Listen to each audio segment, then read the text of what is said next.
POV. You know that it's a bad idea to stay up late and drink, and you've learnt this lesson many times before, but you goddamn did it anyway. Whoopsie daisy. Definitely was intending to get to work earlier than this today. Might not have enough time to watch 6 VODs, or 6 maps rather, but I mean, we got to start now, don't we? If we don't start now, we definitely won't have time. So let's get into it. Yeah, let's do it. Hello, everyone. Hello. It's so early today. Shut up, Taylor. Shut up. I'm trying, okay? I'm trying. Actually, I didn't even try. I'm not even going to lie to you and tell you I tried. I didn't try. I simply didn't try. All right. So looking right from the beginning, I really like Sentinels comp here. I think this is a fantastic comp to run at the moment on Split. I already went through this when I was talking about them playing against DRX.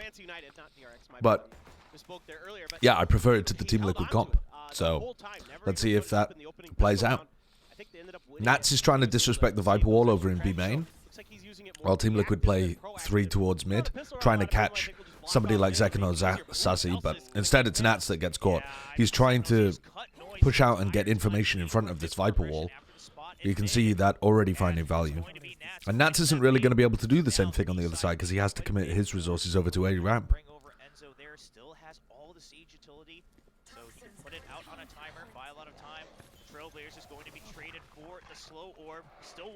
When are the VOD reviews done by? They're due in 4 hours. So I've got 4 hours to go through 6 maps. Is that possible? Yes. Especially if I skip through the freeze time and don't pause very much. When the game was, a week ago? Something like that? Less than that. Maybe 4 days ago, 5 days ago? I can't remember. Why are they due? Because we got plat chat today.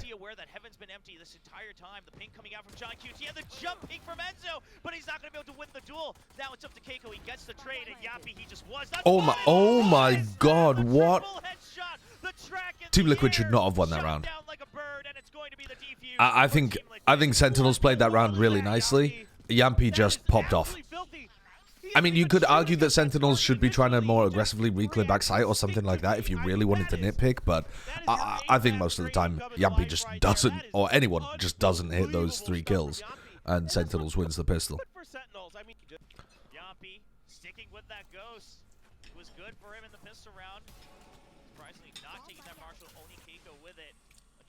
Yeah, Yampy was popping off. Sometimes Yampy just has a tournament, and he dominates. Well, that's it. Is it going to get any better than that today? I mean, already coming out with our first round with just such a stellar play, dude. It looks like we're going to see a big explosion, so I won't skip the round. I love this. This feels like it is shaping up to be an incredible... Wow, Team Liquid going aggressive again. So this smoke is one that Yampy used to love to do when he used to play Astra on this map, actually. And now Mystic's doing it.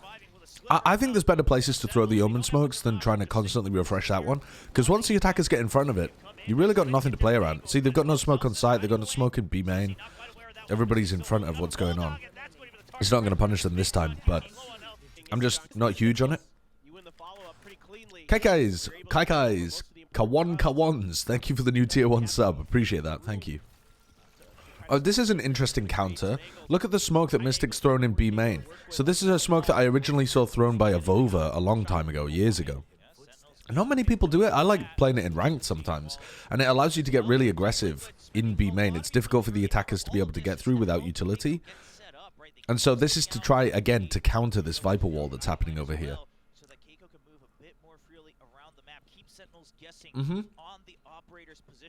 I'm going to be doing a watch party of... the Convergence tournament, yep. I probably won't watch the first game of the tournament, but I'll watch the game of Vitality. Okay, Mystic decided to go aggressive there because he would have been cleared out by the Boombot. He probably won't do something like that. I mean, maybe he'll never play aggressive in B main on a rifle round, but Yeah, that kind of play doesn't really work anymore with the... Well, at least it's not supposed to work as much with the recent judge nerfs. They specifically nerfed jumping with the judge. So... Very, very important round already. Looks like they have pretty easy access here. Nobody's other than... I'm excited for the new Common Core roster. Don't know whether it'll work, but it's a cool idea. So this is going to be a tough one. Sentinels have got themselves into a nice post-plant spot. Okay. Yampy was trying to go for something, and Zelsis shut him down very quickly. I'm trying to look for the Viper Orb from Zelsis. I can't see it on the map. Sometimes... Oh, he's put it towards CT. Yeah, I see it now. And this is great awareness here from Sentinels. Now Nats is going to get in the back. At least find John QT, get some damage. Nats could do some serious eco damage here. Just by trapping them all in B main. Smart play, I think, at the moment by Nats, but doesn't manage to get too much done. Alright, so let's have a look. Another round. Keiko's still with that operator.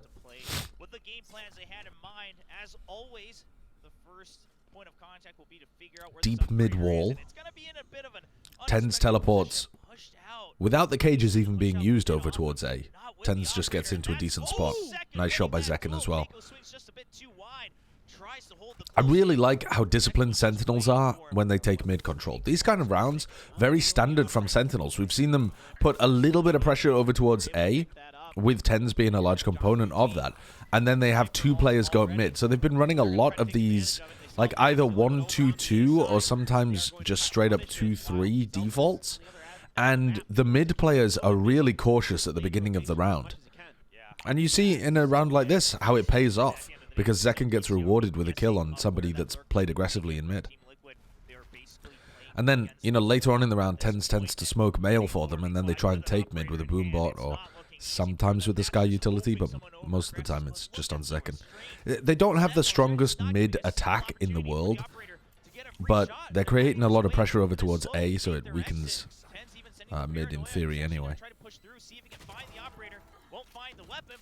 Quite risky for Tens to go for that in that moment when Heaven wasn't smoked, but they got away with it, and there's very little time here for Liquid. Sentinels keep getting into really good post-plant positions while they're favored, so we're not really seeing Team Liquid with any great retake opportunities. It's not like they're trying to retake and Sen are playing amazing post-plants. It's just that Sen get into really solid post-plants where they're up a player already, and it becomes very difficult for Liquid to retake, especially when they have an op. I'll be doing match 2 tomorrow. I'm not going to be waking up early to do match 1. But I'll be there for the Vitality game, yeah.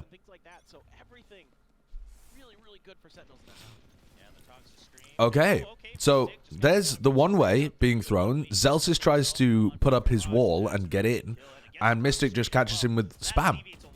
So that's, you know, I guess Zelsis actually wasn't even trying to cross, but he just happened to be on the exact same line as if he had been. And so Mystic gets the kill anyway. John QT's just drawing out the fire, but they have been heard. Yampy gets one. Can he go for more? The blast back just keeping them at bay, but Tens went right into the sights of Nats. The guiding light, the pop flash. Yampy wants the kill, and Zekken cannot get away. Keiko swings around for the 180. John QT got backed off. Nicely defended over towards A Heaven, but Sen losing a player and then immediately trying to make something quick happen. I'm not sure what kind of gap they thought was going to be present there. Yeah, I don't know. It just seemed like they panicked a little bit once Zelsis died and tried to make something happen immediately to right the inequality. Yeah, a bit unfortunate. I mean, a nice variation, right? They hadn't dug that deep. That's okay, there's a smile. Yeah, all right. Some emotion. I like it. Came through. Yeah. So this time they have Sassy over towards A ramp. It doesn't really look like they're going to be able to get very much A ramp control. And now looks like they're going to start out with a little bit of pressure. And Tens has gone over with Zelsis to try to control Mystic. Mystic's been playing pretty aggressively over towards B. So Sentinels have committed 2 players to making sure that Mystic just sits in a passive position on site. Mid gets walled, and Zekken wasn't really there with enough other people. It was only Zekken in mid. They were running a 2-1-2 on the attack. So it's taken them a while to break this mid wall, but they have eventually put a hole in it. The response from Team Liquid is not to go back and clear mid, but to actually push out A main. They don't see John Cutie. So now they've got fairly decent information, but they're worried that mid might have been compromised. Now when you hear the dog in mid, you realize where the attackers are. So Liquid realize now that it's a fight for B heaven. Oh, good nade from Zekken. Come on, Tens, just chill, just chill. Oh, and Sassy needed to chill as well. Okay, this is where I think you've got some potential stuff that Sentinels can work on, because up until this point in the round, this is looking really nice. They controlled B main, which is where Mystic was playing a bit aggressively. They were patient in mid. Now they're getting back up to mid. They didn't get caught by an A re-clear. And so this is all looking really solid. They've got 40 seconds left. Liquid kind of know where they're going as well, but this is all looking fairly good. They've got a smoke over here too. But it's again the way that this is actually an issue that they had previously too, the way that they were getting into B site from B heaven. And it was a lot worse in the past. They're definitely looking a lot better now. But they're not really getting posted on angles before they decide to drop into hell and swing out rafters. They're not trying to control the area and get in together. Zekken's trying to just find a timing, basically, to get in. He's not waiting for Tens or Sassy, so I think that's a mistake from Zekken. And then when Tens goes in, I mean, Zekken does manage to get a kill out of it as well, so the timing portion of it does work. As long as Zekken then chills a little bit and lets Tens post. But then once Tens runs in, he just immediately jumps down into hell, which doesn't allow him to trade. You know, imagine if Tens had just paused there and controlled this angle. Enzo 100% dies in this position. And then Sassy's going to be able to pick him up. I mean, Tens does actually jump down and get the kill anyway, but they'd be playing in a much more controlled manner, I think, if they just held these angles a little for like a fraction of a second longer and didn't overheat to make the play. Because what you then have is, because Tens has just jumped down immediately into hell, he just instantly tries to take a fight towards CT, and Sassy's also pushing this direction too. It's like it's all just a little, and I suppose the original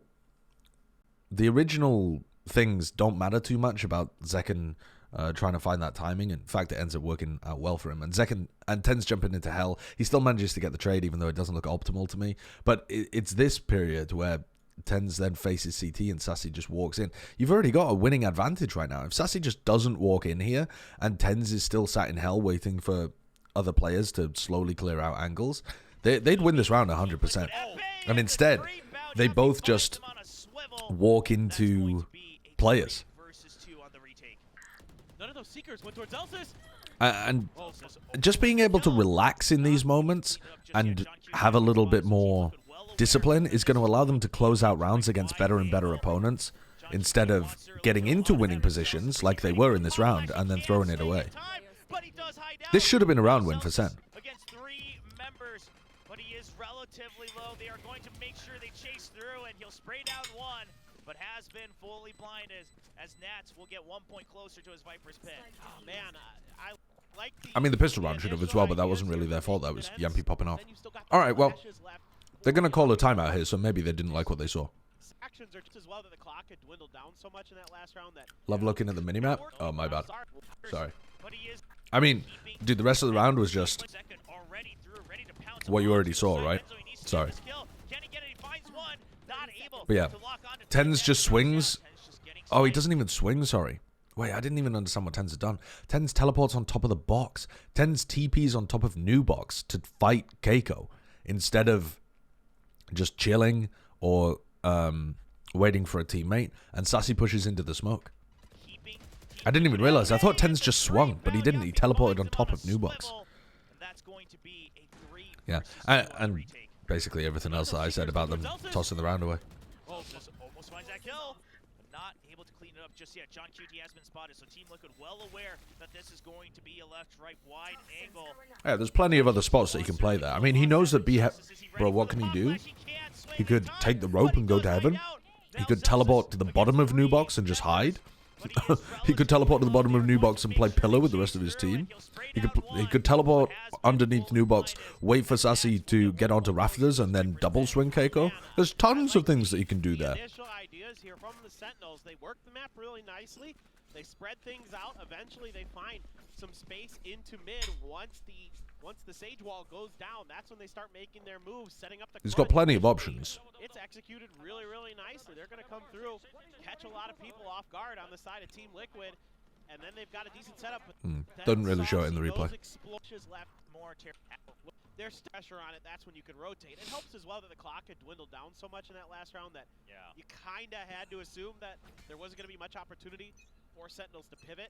You know, of course they could like try to cut through mid, go through ropes or something, but at the end of the day, it makes it a little bit easier for Team Liquid to react. So now, I think Sentinels here, maybe just gonna More B main aggression. Serious theme of what Team Liquid are doing. I'm not huge on pushing like this with the showstopper, but because of how deep the dog went, because the dog didn't get broken, Keiko can commit to that. Do you remember me talking about how Zekken was just going super deep in one of the previous rounds? In the previous game against DRX? In that... Oh my god. Wow. They just didn't realize that at all. Okay, anyway, let me pause. So the play out there is pretty much identical to the one that Sentinels did in the previous game where Zekken went super deep with the showstopper. But this time the dog was able to clear out all of this area. So he knew that it was clear. Previously, the dog had been broken. Like when Zekken went for the play, the dog got broken instantly. And even so, I'm not really a huge fan of going for a play like that. But Keiko manages to survive and make it work. Sentinels don't have somebody in spawn. They have somebody, like the B main players, controlling it from the market side. So they do end up getting pushed into market there. Now, what the hell is happening with this react into A? TenZ smokes the site and then teleports over to elbow with a flash. Mystic, though, is over towards the other side of ramp and swings to punish Sassy, who didn't realize that there was somebody there. And now TenZ is just kind of on site. This is a really crazy round. Wow. Enzo should have had that one, I think. I mean, Liquid should... Oh my god, what a flick as well. They know that TenZ is still on site. Don't think there's any great reason for Mystic to be contesting that before Yampy and Keiko are ready. But he's just trying to limit the positioning of where TenZ can go to, I suppose. But yeah, interesting idea that round. They're not able to dodge this ultimate as well as they'd like. The slow warp did come down, but Zekken yeah, there's a plat chat later today. Nothing that really could be done about it by Zelsis. And then this is just snappy. Mystic, absolutely nuts. Here you go, Yampy not fooled in the least. Heard the TP. We're just doing it at a bit of a later time so that Bren can join in. No, it's today. We're doing it in like 3.5 hours. So clearly that is, that is something Team Liquid has identified. Yeah, Team Liquid continuing the lead, getting very close to a couple of these big ultimates, of course. TenZ up into the cage towards A ramp again. This is becoming one of the most common defaults that Sentinels go for, the 2-3. And then they take mid just with a boombot. I think that's a big weakness. Yeah, they just spam Zekken, right? Let's go back and take a look at that. Did Enzo just swing as soon as boombot was used or something? Not even. I don't think boombot even got used. I think Enzo just picked a timing and swung.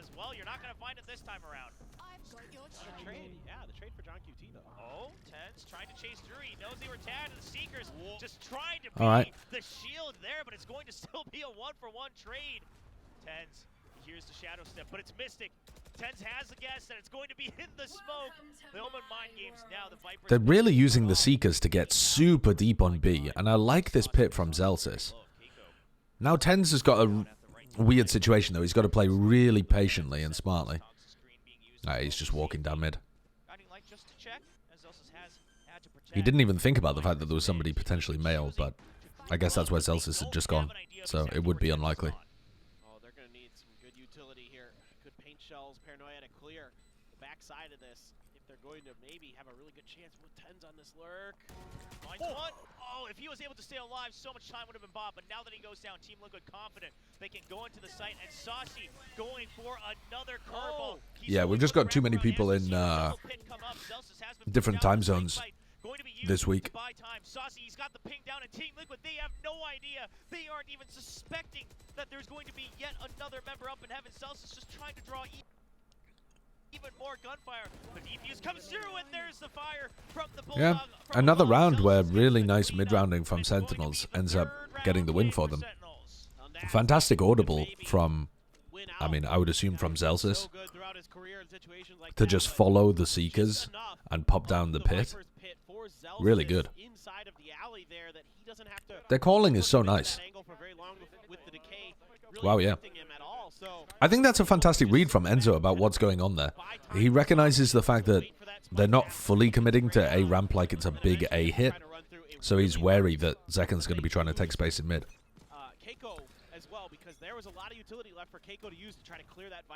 Alright, this time, all 5 players on Sentinels are over towards A, and so the job for Sentinels is to make it still feel like there's only 2 or 3 of them here.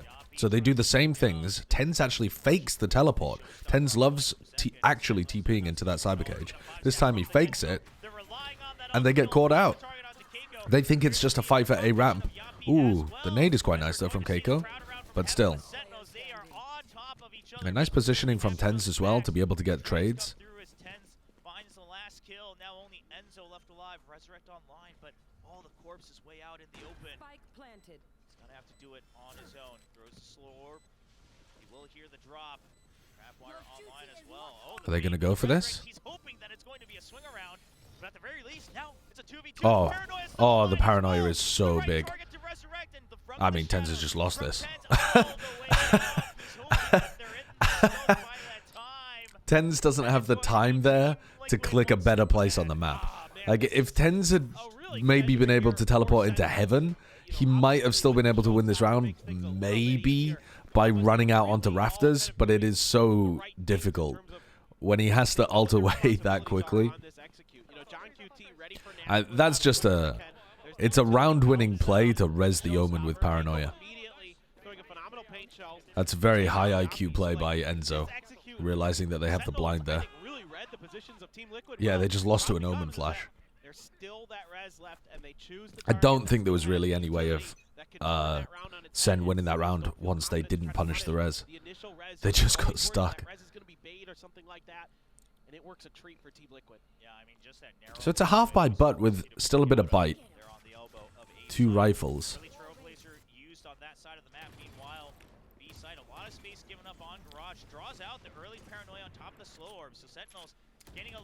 Team Liquid's defenses ended up working really quite nicely. I think both teams are playing pretty well here. Look at this reactive play as well. Again, by Sen, pushing out B main, trying to catch the other part of this B split. I really like it. I mean, look how aggressive this is from Liquid. Just retaking all of this space. Might have been an audible by Yampi here instead of Enzo, considering he was faster than the B players were. But now they're going to be set up for a really unusual retake. They're taking away a lot of the lurk positions as well for John Cutie. They're slightly worried about the push in the smoke. Yeah, that is a good shot. If Enzo misses that, he just gives away a lot of where they're playing. Big peek from Zekken.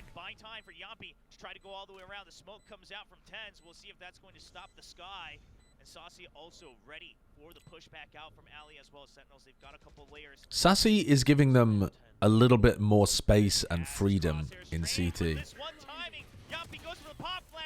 Good wide swing from Yampi to be able to kill Tens, but Zekken is farming. Zekken's peek onto Mystic was instrumental in slowing down the retake from happening, and then he kills another 3 players on site. Team Liquid tries this, I kind of get it, because you know that the buy is going to be weak for Sentinels. I don't think it was a bad round from Liquid. Okay, well, if we just retake control of heaven, we're going to have the better I think that they long-range got weaponry, outplayed, stuff like this. outfragged. Lives are a living nightmare. Oh, Close yeah. angles held really well by Zekken, and that makes things all that more difficult. What a nasty angle. You know, with Saucy holding down the alley, keeping Nats in Yeah. check, he never gets much done. Would have been nice to see them drop somebody into hell, but I think Tens maybe killed somebody. That went in. Oh no, they couldn't have done, because Zekken killed 4. Yeah.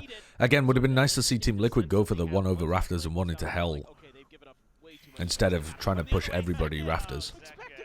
Little timing kill there from Zekken. Ready for it. He had his stringer figure primed and ready to go. Flash or not, he gets the kill. I'm sure he's feeling a lot better in today's match than he did against DRX, despite the 2-0 win. And now Sentinels trying to tie things up. Who's the best IGL mechanically? To a 6-6 Probably half. King or something like that. Pretty big. You know, they started down 2-4. Scream. After the first 6 rounds, now clawing I don't know. their way back Doesn't in. matter. To be honest, I think it's a bad question. Just because it doesn't correlate with team success. I mean, you hear the gunfire, but this doesn't help Team Liquid much, right? You're like, okay, well, there's still a couple members in mid, but we don't have the firepower to push out from anywhere. We're already down a member, and Team Liquid, they'll just have to stick to the stack on A site, hope that they have guest. But John QD's definitely up, up there. John QT here should be getting the read on at least one player potentially from that camera. If he had checked it, he's barely going to win that. All right, I'm going to skip the rest of this round because I don't see how Liquid are going to make this one close. The death on Mayo, no follow-up. T is still lurking. And he always been clear. Get it. Exploit it for Stern. Whether there's any push-outs or anything like that, so they're able to just kind of methodically work their way through. Get the All right, now Zekken has ult. 4 players looking to try and take B main. I do like that Liquid have a very clear counter strat to this Viper wall in B main. It's a very thinking team, this version of Liquid.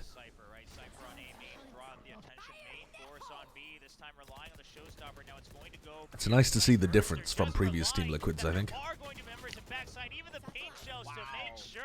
This is a good execute into site B, and Sentinels will take control of this part of the map. That's great punishment there. Mystic's really been liking that area behind the edge of the map there, and Keiko. Zekken and Tens hold such horrendous angles. I don't mean horrendous like they're bad, like they're disgusting. And they're skilled enough to be able to make them work. Oh my god, Keiko nearly hit some bonkers shots there as well. A very simple, good round from Sentinels to end this half. They managed to get enough map control, despite the fact that Liquid were really trying to fight them for it. They had good mid-rounding as well, in at least 2 of the rounds this half. They could have easily won the pistol, had Yampi not popped off. And they frequently managed to get themselves into player advantage post plants. And they actually only tossed 1 round, I think. They obviously lost 6, but I think they only threw away 1. Am I forgetting one? Maybe they threw away 2? But not many. Way better than I've seen before for Sen, where they throw away quite a few. And pistol? I don't think they threw the pistol, though. You can't say they threw away the pistol when Yampi's hitting shots like that. Yeah, the Sassy and Tens overheat round was the one that I'm talking about where they tossed it. The Sage Res one? I'm not sure they tossed that either, though. I mean, what options do they have? Unless they instantly fight the Res. Which that has its own dangers, but yeah, maybe they should have done that. Yampi! Oh, and Sassy's blinded himself. Thank God for Tens at screens. Okay, this is going to be difficult for Zelsis. Good molly timing.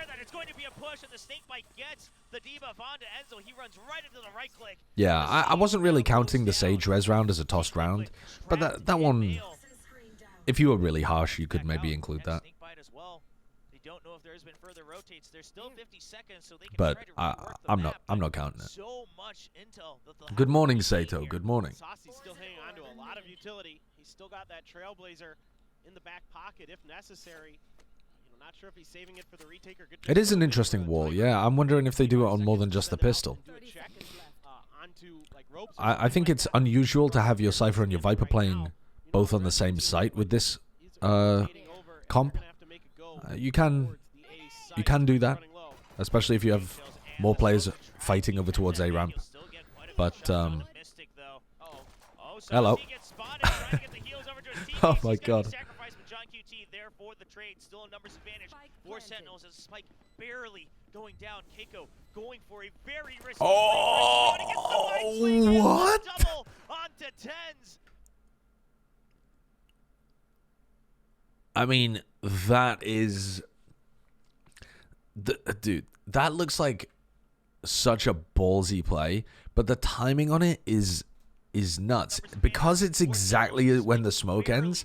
This is exactly when you're expecting the players in screens to be getting ready to throw utility. So Keiko's just taking a pure timing play in a 2v3, which isn't a bad idea because you're down a player and you've got to do something. But he does actually catch tens with... Oh, wait, no, I thought tens had a smoke in his hands. He didn't. He was just looking. I don't exactly know what he was looking at, to be honest, but it doesn't really matter. I thought tens was about to be smoking there, and I thought the timing was beautiful, but actually he just caught them by surprise. I think it would have been reasonable for tens to have a smoke in his hand there, though, and get caught off in exactly the same way, because he just got his smoke online, the one-way's just faded, like, that's when you want to be throwing utility and getting ready to retake. But goddamn if that... I mean, maybe John Cutie can win this still. He's a good clutcher.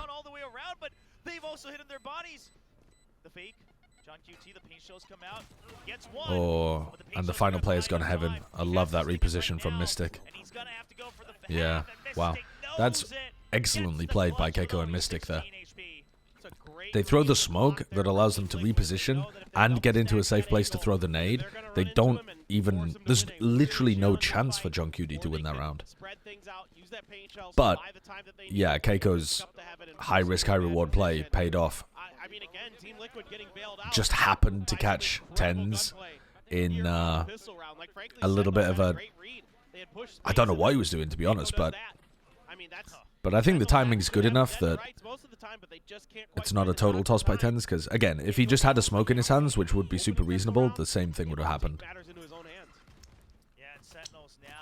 He'll probably be kicking himself, but I don't think that is the end of the world.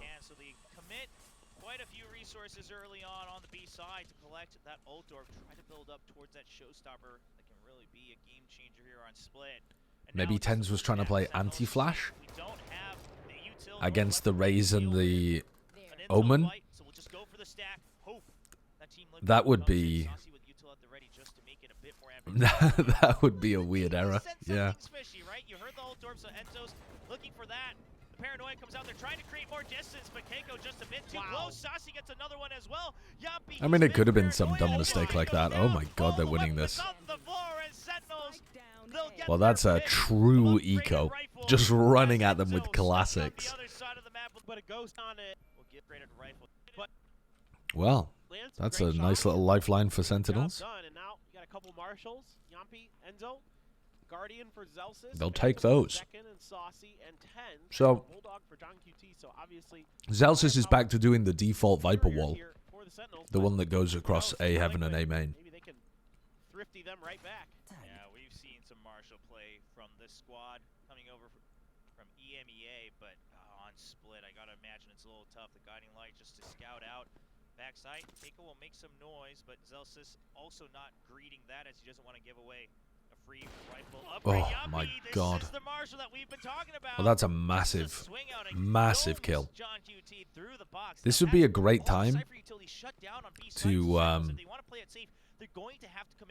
either B split or just hard hit A. Because even though you've killed the Cypher on B, that is going to be informing so many rotates from the defense side. Yeah, so they're going to make it feel like a mid to B, and they're actually going to go A. What a great call by Liquid. Look, there's 3 players expecting them to hit B because the Cypher's dead. Oh, bro, the nade.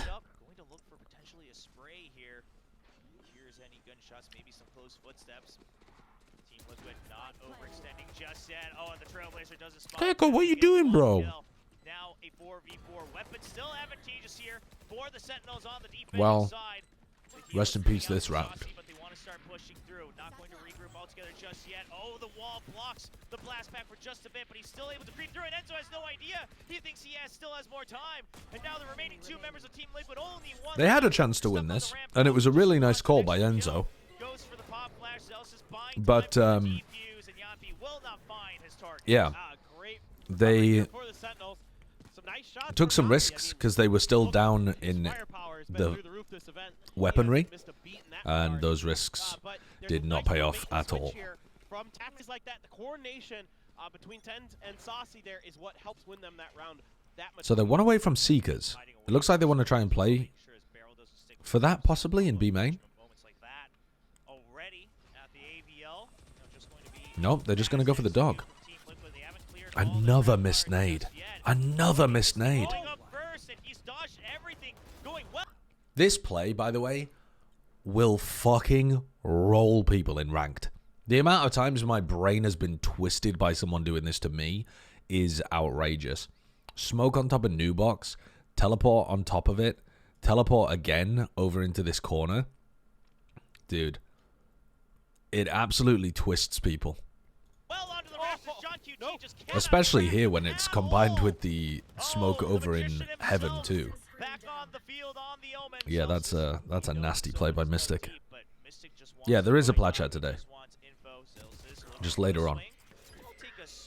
I don't think Mystic needs to be pushed deep in spawn like that. I think he's just feeling the TikTok. Nats is maybe thinking about going for a mid-B flank, which is why he's playing B main a bit more aggressively. But Sassy's keeping Yampi's focus here, which should allow... Oh my god. They just fragged them to pieces. The first two kills onto Mystic and Nats, you could argue that they're maybe getting a bit too aggressive, but I understand what Nats is going for, I think. The others just get out-dueled. Outskilled, unfortunately. Well, you've got the res, you've got some Seekers here for the side of Team Liquid, so they can find an opportunity to get deep into enemy territory. Good coordination and patience, though, from Sassy and the rest of the team. When Sassy realizes that he's distracting Yampi, the others try to take a little more aggressive space and hold on to some good angles. And then Sassy decides to try and recontest B main again. He wins that duel, and the others on site end up swinging into the Sentinels players that have used Sassy's distraction to take more space. In this round, we've got Liquid playing really heavy around mid. Sentinels, they've given up entire mid control. They had to use so much neutral on the side of B. So he pushes out, gets the Seekers. Yampi's just got a flashback. Zelsis making sure he doesn't die. Counter paranoia looks good. Ooh.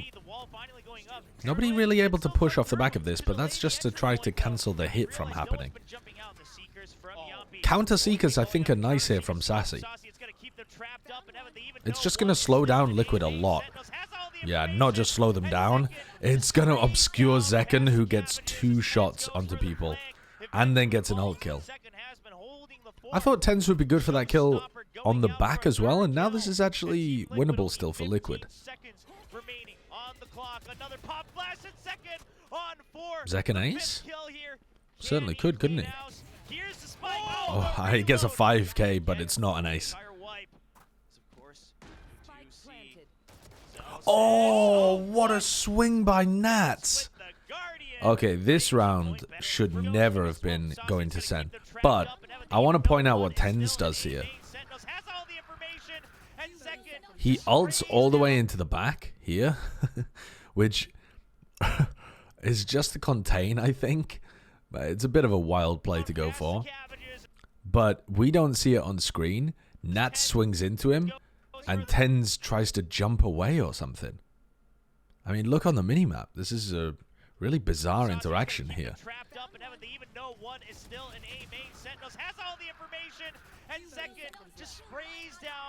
Look.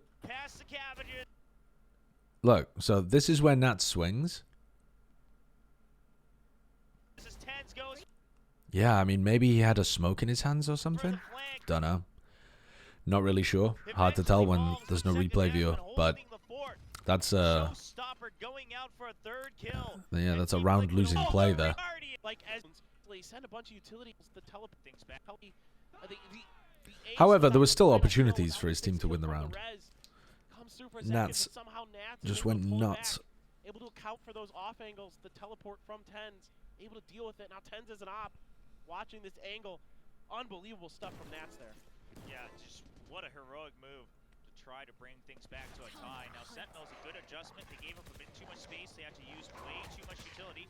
Okay, John's stunned, but they run into the trip trying to clear him out. I really like that cage trip setup. And his teammates are here working off of the pings. A second kill. They still haven't cleared. And Tens gets the kill over in B main as well on Enzo, who's trying to run through.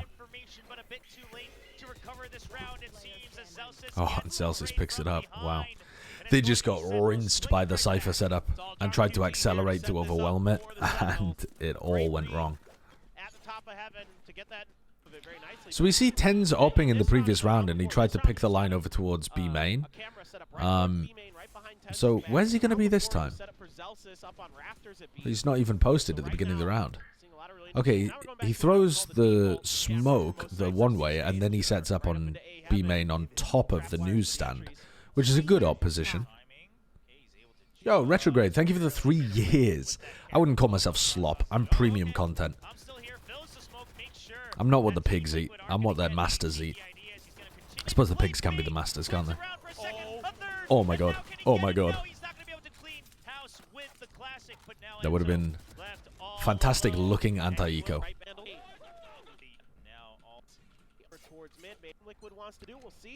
Tens still with the operator. A pit in B main, and Tens is opping A. Tens, I feel like this is going to be a difficult position for Tens to get value from. I'm surprised he's not going over towards mid, just because Nats has been putting this wall here every time.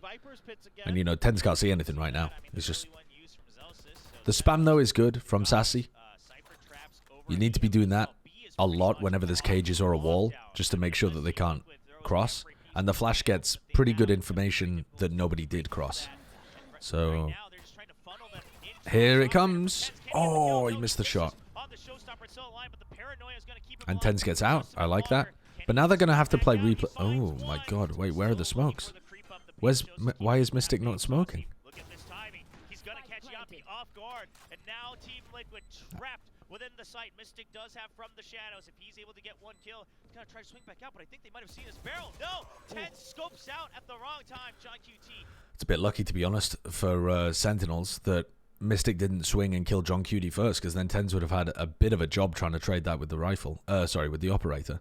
But I think Sen have also been a little lucky in this round that Mystic didn't smoke screens and Tens was able to get the kill with the op, because I don't know why that had not been smoked. Maybe Mystic didn't have one online because he'd smoked something else earlier in the round and I missed it. All right, little Sage Wall boost. Cool idea. Team Liquid are full of ideas. All right, now Enzo can leave now that this snakebite disappears. To make sure they can even things up. Enzo just hiding behind as well, but Saucy wins out the boom bot, spots Enzo, and he's going All right. to go down after only Nice one from Sen. kill, and it's going to be Sentinels going to map point. Yeah, I mean, this is just How is that luck? How is what luck? I mean, he swings and he picks one of the players kind of randomly, Mystic in heaven. I'm just saying that it would be significantly worse for them had he killed John QT in that situation. Mystic could have got a 2K. There's plenty of luck in Valorant.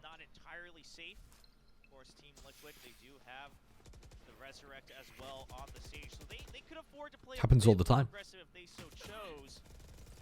to just push through, get a trade, get the resurrection to keep the man advantage alive, but for now it's just going to be sprays in mid, trying to keep each other honest. Celsius going to be on the short end of that deal.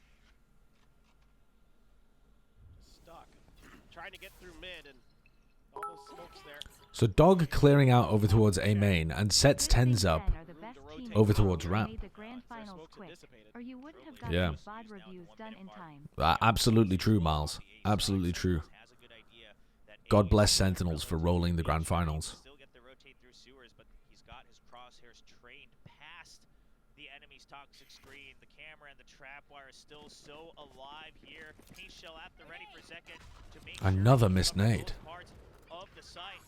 From the shadows all the way to backside, but that allows second to get the peek before the wall comes out. Blast pack just to keep them at bay. Mystic now surely spotted here at backside. It's really cool seeing Mystic and Tens play against each other. They're both super aggressive.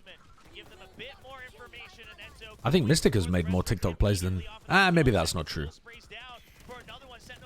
They've both made a lot. They are just pushing through, overpowering this Viper's pit. It has now gone down, and it's all down to Yappy. He can't find the targets. The paranoia. He has no idea. Here comes Tens. Has come around time. Not going to be there while he gets the kill. Tens will. Yeah, I think that was a pretty well-played map by both teams. And I think Sentinels ended up being able to really utilize the fact that their composition is super good on this map. I think that they got large value out of Zelsis, even some like passive value in terms of just forcing Team Liquid to play in a certain way. Liquid find it a little difficult to be able to get in. We saw some cool stuff again from Tens on this map, and picking up the operator, which I don't think we saw too much of him doing previously. Obviously, Zekken had a better game than he did in the match that we watched earlier as well. And yeah, Sassy Sky actually looking really good as well. I feel like that's something I haven't been commenting on too much, but I had so many criticisms about the way that Sassy was playing Sky. But around the same time that I made the Tens video, I said that I could have made a whole video just talking about how bad Sassy was on the Sky. But on this map and on Bind, he got good fairly quickly, actually. But on this map, he's really improved a lot of what he's doing, and the way that his team playing off of it was really solid too. So yeah, he's looking so much better. Won't Split just become a ban versus Sentinels? What about Bind? What about potentially their Sunset as well, unless you're a really good Sunset team? They're building out a really good map pool here, guys. You know, it's crazy to think that Team Liquid... I don't know why it's exactly taken Sassy this long to feel comfortable on Sky, or whether maybe the coaches are putting in more effort during the offseason to help him get better, or whether he's putting in more effort to try to get better over the offseason, or what exactly it is. Maybe it's the culture's changed within the team. I don't know. But I can see improvements where throughout the year, I feel like he was stuck in a rut, not really understanding how to get better. Petition to skip Haven. I've seen way too much cope from Sentinels haters that their map pool is bad, and it just isn't true. Well, I don't think their map pool's like amazing yet, but they're really starting to flesh it out. For this point in the off-season, if you assume that some other of their maps are going to get better by the time the season rolls around, yeah, the map pool's in a great spot. No need to be worried about it at all, I don't think. Anyway, so let's focus on Haven. So Sentinels are running the Viper Omen composition, and Liquid are running the Breach Sova. Now, I do just want to pause for a moment here and talk about the fact that, generally speaking, this is considered to be the better composition right now on Haven. It's super powerful. It's outrageous. This Viper Orb here just makes A so obnoxious to play against. You can do tons of different flood defend plays over towards C. On the attack side, it's still perfectly good as well.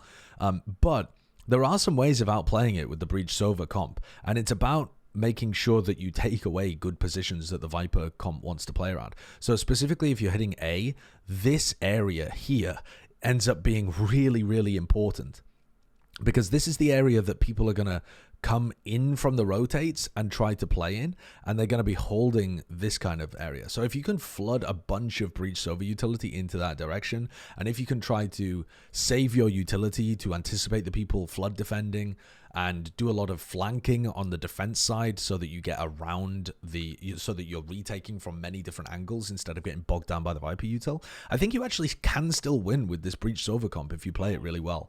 And I think the EMEA teams, from what I've seen, have thought about this quite a lot. Whereas the Americas teams just kind of decided to copy the Viper comp because it looks better. And I think it is generally better. But we'll see how this ends up playing out, whether it's Sentinels being bad at the comp or whether it's Liquid with some really nice counter ideas. So this looks like the pistol round strategy. This looks like, this is funny actually immediately on the pistol round. So this is the like old DRX pistol round strat where your Jet like flash and dashes into B and the rest of your team goes for a C split and your Jet paths like this. And so you're trying to pinch the people in top garage. So Zelsis should be under a lot of pressure here.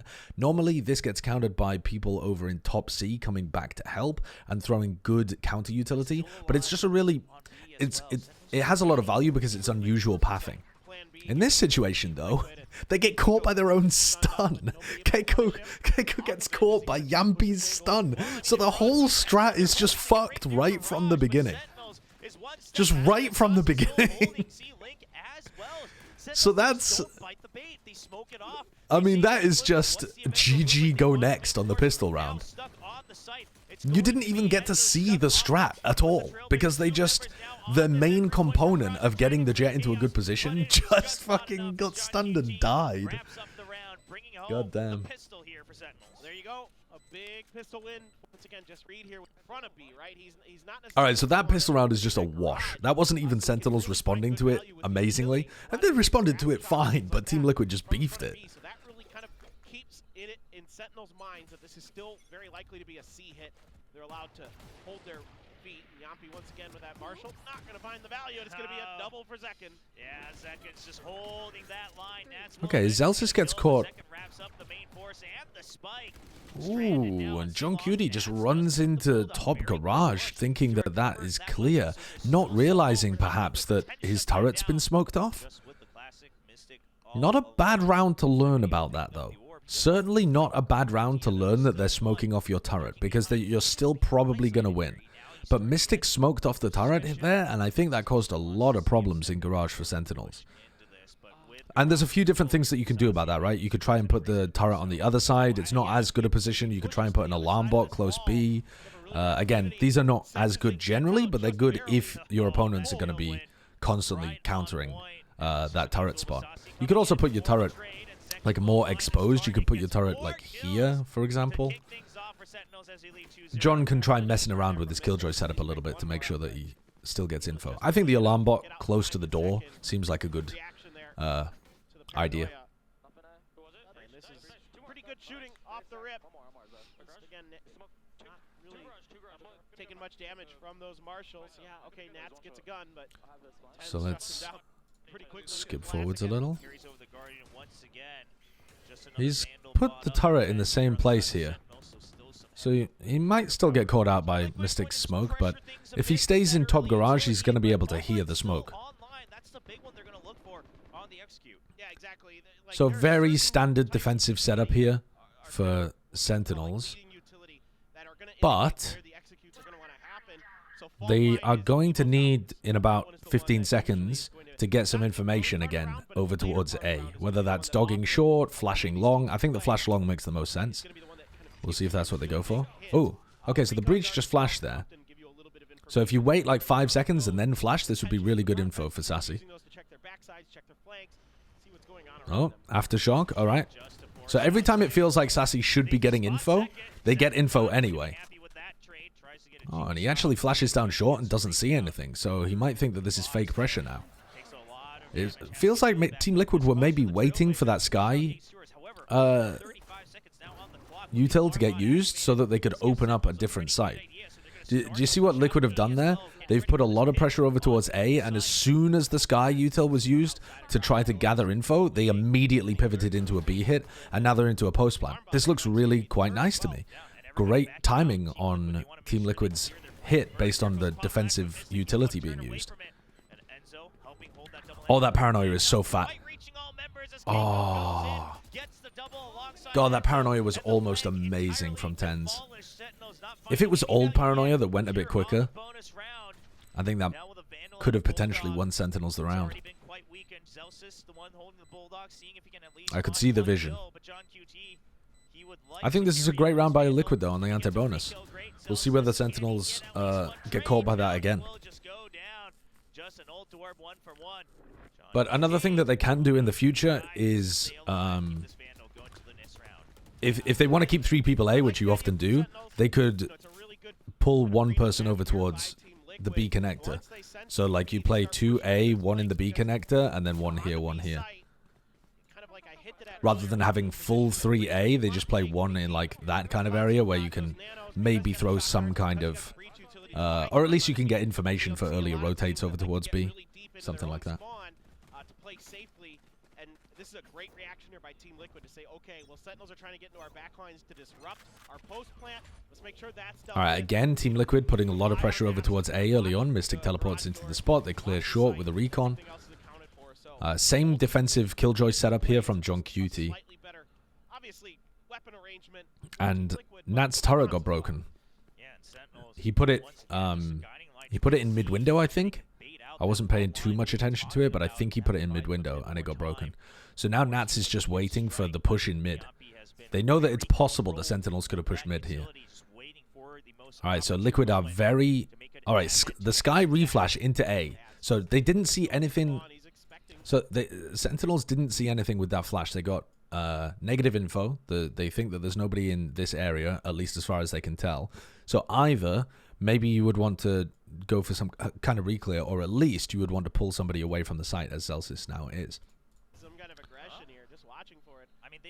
Tens needs to keep at least one smoke to defend C. And he smokes the choke. I don't like this decision a huge amount, because what Tens has done here is he's used both of his smokes immediately, and once he needs to be calling for the Viper wall to go up, and I think if he smoked for himself in a different spot, like let's say over towards logs, or over here or something like that, I think these two would be able to try to hold backside a little better. Now, they might still be able to kill Keiko, maybe even break the recon and get into a spot, but I think they're going to miss the fact that they don't have that smoke. They get out, and now they don't have it for the retake. Now, you want to be flood defending here mostly by smoking over towards logs. You pop this wall up, you smoke here at logs, you've got a really nice ability to take back sight with a flash.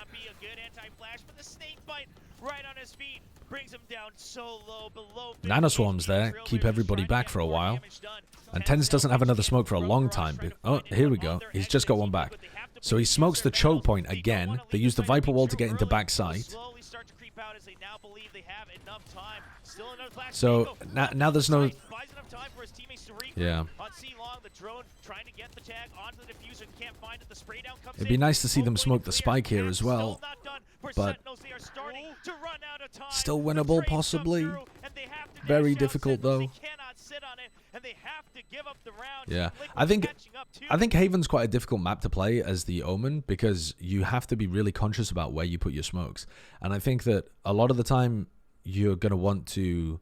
If the idea in this round was that they're going to take backside control just with the Viper wall anyway, then really you want to see a smoke on the spike there, so that when you've taken backside control and you're starting to push forwards, somebody can be on the defuse while the others are facing down C long. And like I said, if you're going to play offsite and you have access to both of your smokes, which Tens didn't, then you can smoke over towards logs, use that to get in, and then you can put a smoke down for spike or somewhere to try and fight with it. I think on split, Tens has a ton of freedom with how he plays the Omen, because he's playing with two other agents that can smoke. And this is going to sound a bit silly, but one of those is Cypher. The cyber cages on defense for John Cutie are going to be smoking off really important things when they site anchor. But on this map, the Viper utility is always in the same spot every round. You always throw basically the same C wall, and you always throw the same A orb. So the Omen smokes are really important. And that might take Tens a little longer to optimize properly. We'll see.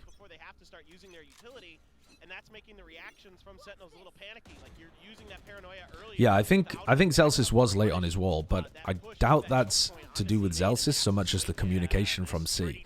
Because as soon as your teammates come wall up, you're going to wall up.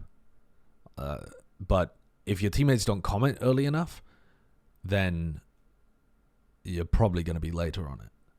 So I would imagine that that's probably a comms issue. Let's have a look at what happens in this round, though. So turret gets broken again, and some spam damage done down window. But Nats waits for Zekken. They almost get the trade. Almost. So Nats is... Because of this Viper wall that Zelsis is throwing, Nats can't put his turret on this box, which would be the standard position. So Nats has to put his turret here, which means that he can get spammed through this wall. And when they break his turret, he's worried about the push down mid, which is good awareness. Yeah, on this round, Zelsis doesn't use the orb, and he has the money to do so. I think, listen, I'm a Viper Orb purist. Nice idea by Tense. I'm a Viper Orb purist. Any round that your Viper doesn't throw the orb here, I'm going to mold about it, okay? That's just the deal that we have, right? I was molding when the Chinese teams weren't putting the Viper Orb there. I'm going to mold when Zelsis doesn't put the orb there on Eco round as well. As long as you're not completely broke, which Zelsis isn't. Maybe Zelsis is saving for Operator to drop? I like how they recon No. it in there just to see if he was going to stay up there or not. Oh, no, he is. Funny, and But he still could have bought the orb. He still had enough money for orb. but somehow he catches him off guard. I mean, Tens is so tricky there. Remember when I said Zelsis keyboard disconnected? Yeah, like you said, this was read really well. I mean, this is the first... Well, yeah, he was... We did see him not put up the Viper wall in the previous round as well. I'm attributing that to a comms issue, but if he looks really uncomfortable on the Viper, maybe it is just him getting his bandwidth overloaded. So this time, Team Liquid triple swing window, knowing that Sentinels have been trying to break this turret repeatedly. John Cutie's also swapped up his defensive Viper setup because it was getting smoked off every now and then by Mystic. I think only once, but maybe I've missed a second time where it happened. So he's got the alarm bot over towards Garage. So John's much more resilient against somebody trying to lurk past his setup. The alarm bot goes down though. Was that to a shock or something? Oh no, that's to a nano swarm. Okay, nice nano swarm by Nats. That takes down the alarm bot and probably would take down a turret as well. That's why I actually like putting an alarm bot close, but maybe it's a bad idea because if people get close, then they can hear it and it's more easy to break. I'm not sure. As they now have free reign on the west side of the map. One thing I like that I've been seeing. All right, so now John Cutie's pushed down C, and Zekken has to watch Garage because the alarm bot's gone. One thing that I'm noticing a lot about Sentinels is that they're playing 3 on A a ton. And I think actually they might be missing something, which is that you don't have to play 3A when you have this Viper Orb, because even just by playing 2 or sometimes even 1 on A, you can just flood the players in from CT. I think it's fine if it feels like a big, heavy A hit, but I think Sentinels are really missing a trick here by keeping too many people on A when they have a setup that's specifically designed to get reinforcements quickly. If you're playing 3 on the site anyway, I mean, the orb is still useful. The orb is crazy, but it's not playing to your advantages. I also haven't really seen Tens playing on top of the box very much, which is a crazy good position to play from. And that's weird because Tens loves playing on top of TikTok boxes. Alright, Zekken's got quite a job to do here actually. He had to watch over towards Garage because of the lack of alarm bot, and he then found a pick towards bottom C. So great awareness from him. Sassy looking to fight. Orb. Any orbers? Any orbers? Oh, well, I guess. Any orbers? Any Viper orbers? I mean, Nats can't win this round. Oh my god. Nats there just comes out of nowhere. I mean, this guy... I'm beginning to see what you mean about Zelsis playing with his keyboard disconnected. I'm beginning to see what you mean. They get the spot into Keiko. They're able to keep their feet planted here with a couple over. Keep Zelsis leaning towards that A side with the Viper to come in for backup. And it's really nicely held there by the Sentinels on that side. And I mean, they had John QT Oh. on C-Long Cubby as well, right? At this time, the operator's still finding good value An early fault line So could this probably is catch where, or at least- okay, this is where again you want to see Tens probably hold on to smokes. So Tens is smoked at the beginning of the round in A lobby, right? And then as soon as the hit comes through on C, he smokes the choke point, even though they're playing retake. So he smokes this choke point here, even though they're planning to play retake, and these two players are fairly far away. So Tens is going to be able to get... Oh, what is that? Dude, I can never land those shots. Okay, so Tens now gets his second smoke up. They're going to try to get in. They break the lockdown as well. They smoke the spike? No, they smoke deep down C long.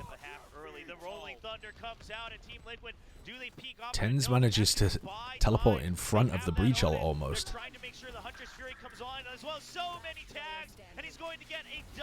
He killed Yampy with the ult. Okay, so they're going to be able to... They do win this round, don't they? Yeah. So they do end up winning that retake again. It's a really odd lockdown placement, isn't it, from Nats? And Liquid don't even try to defend it properly, even with the breach ult. That feels like a pretty big toss of a round from Liquid. Just to go back a little bit to this point, they just abandon this lockdown, despite the fact that they have a breach ult to punish everybody that's trying to play for it. Maybe they just... I don't know, maybe they just don't think Sentinels are going to fight for it?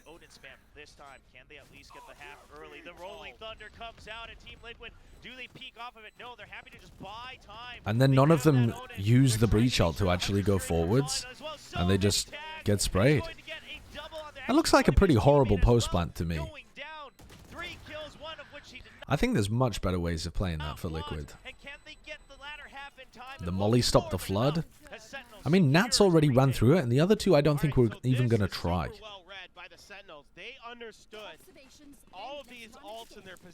I haven't done a Pokedoku in a while. They use their utility to make sure that the Rolling Thunder can't be punished. And then even though Zelsis with the pit at the very beginning of the round over towards C. He's still put the orb on A though, which is good. Fast play into B. And Nats kills Tens. What was Tens up to? He was just on the high ground? Yeah. He got caught on minimap. Yeah. Tens had like a little jump there that just exposed his body for a moment. But even if he tucked in the corner and tried to teleport away, he was not in a great spot. Just got countered by what Liquid were going for, which was a very instant jet dash play. It's not a bad idea though to sometimes play on top of that box on B. Going for a garage post plant flank. Oh, and they don't think Mystic is here. Mystic gets a kill with the shorty. And now Nats is on the reflank.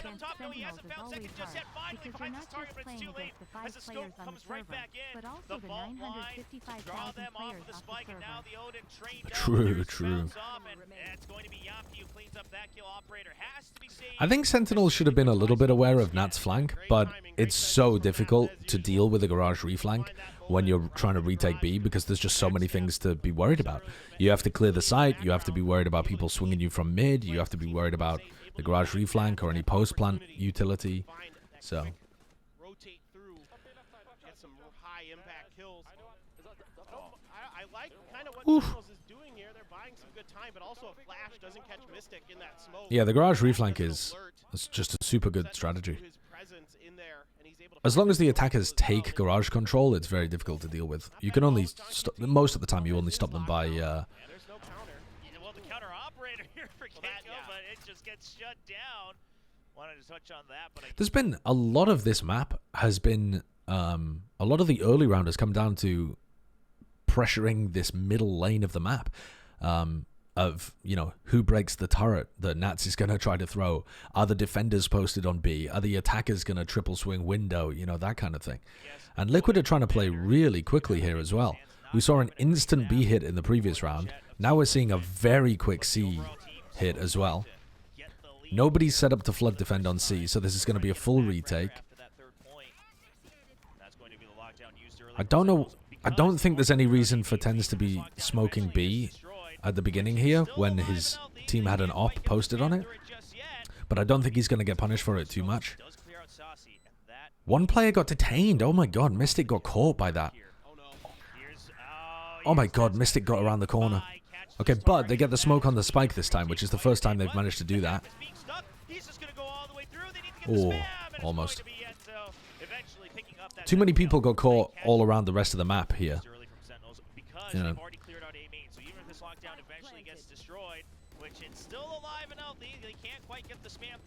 We don't really see it, but Sassy should be favored against Yampy there, because Sassy's coming for a flank through window, and Yampy has to leave garage, so Sassy should be watching garage. We don't really see the POV. Maybe Yampy just hits a disgusting shot. And then Yampy also manages to pick up another, so just a fucking huge round from Yampy. And Tens doesn't really anticipate where Yampy is. Thinks that he's probably going back into garage, which, reasonable assumption. Team Liquid getting a lot of value out of just getting into post plants quickly, though. No Viper Orb again on A this round. Not that they're using it anyway. That's the setup that they wanted here from Sentinels. It allows them to have a bit more firepower. I think Keiko's been playing pretty well in the previous games that Team Liquid played. Team Liquid's games against T1 and EDG, Keiko played fine. Yes, that was great timing there. Great recognition. The fault line comes out and it's an immediate response from Saucy. And he's still doing his job really well in this map. But he's playing a really hard entry role. And he's not like, I don't know, he just isn't safe. He's not safe, he's not Zekken, but he's pretty good. Somebody in chat yesterday said he's like Defo, and I think I agree with that. He's a job doer. He's a role-playing entry player. Which is okay sometimes. I mean, yes, compared to Safe, he's a downgrade, but almost everybody compared to Safe is going to be a downgrade. Safe was one of the best players in EMEA last year. He was probably a top 5 player, even though everybody on Fnatic exists. In fact, he was probably higher than a top 5 player in the EMEA regular season. Or not just the regular season, but the EMEA.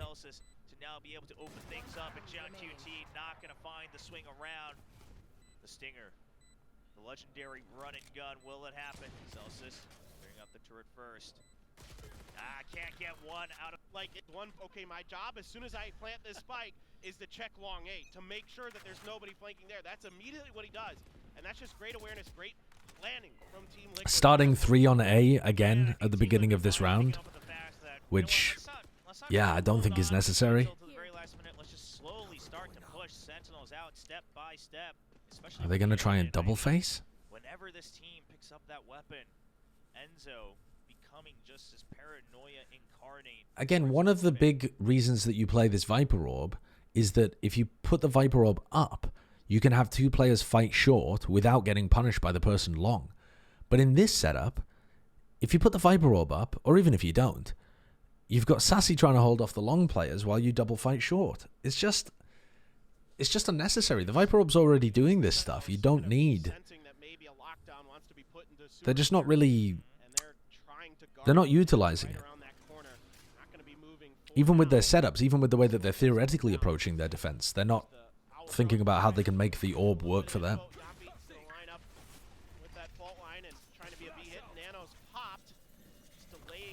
Flash recon as the nanoswarms fade. Oh, they didn't break the alarm bot. Nats, though, catches a kill onto Tens, who was looking to try to, like, lurk back up. And, yeah, it's over. Okay. I know that we had a... Actually, I'll wait until another round. I'll wait until the end of the next round to say my piece. Oh, let's take a look at the replay there, actually, of what Tens did. Because I assumed he just contacted down short and lost the duel, but it looks like he tried to paranoia. Oh, my God. Oh, Jesus Christ. What am I watching? You know, I liked it better when I didn't see the POV of what Tens did. I was happy to shoot him a ton of bail there and just be like, yeah, just classic, contacted down short.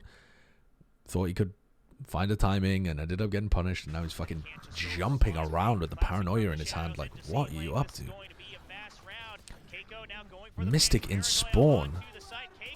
And Keiko there covering the people from B. What a cool round. Dude, Liquid have got so many nice ideas. Okay, so now I can say my piece. At the beginning of this map, I wanted to figure out whether Sentinels looked really bad on this map or whether Liquid looked really good.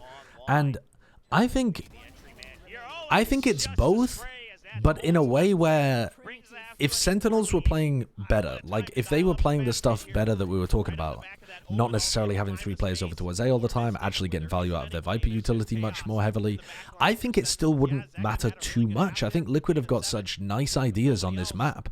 Remember that they absolutely bungled the pistol round and they're still up 8-4 in this half. Rounds like this are really difficult to deal with, even if you play excellently.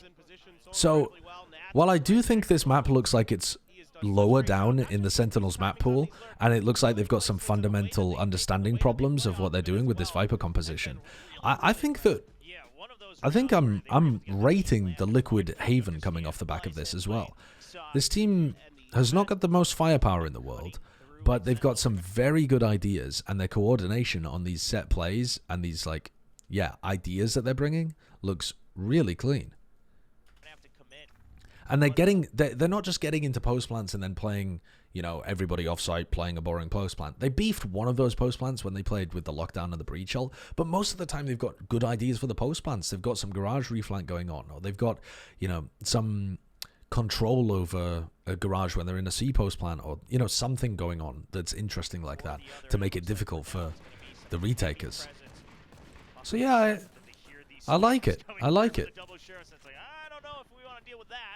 I think if Sentinels played the map significantly better, if Sentinels were a genuinely really good Viper team, I think this would still be quite a competitive game. I think Liquid would still have chances to win. Which is pretty impressive to say about a team playing the Breach Sova comp, which I think is generally worse.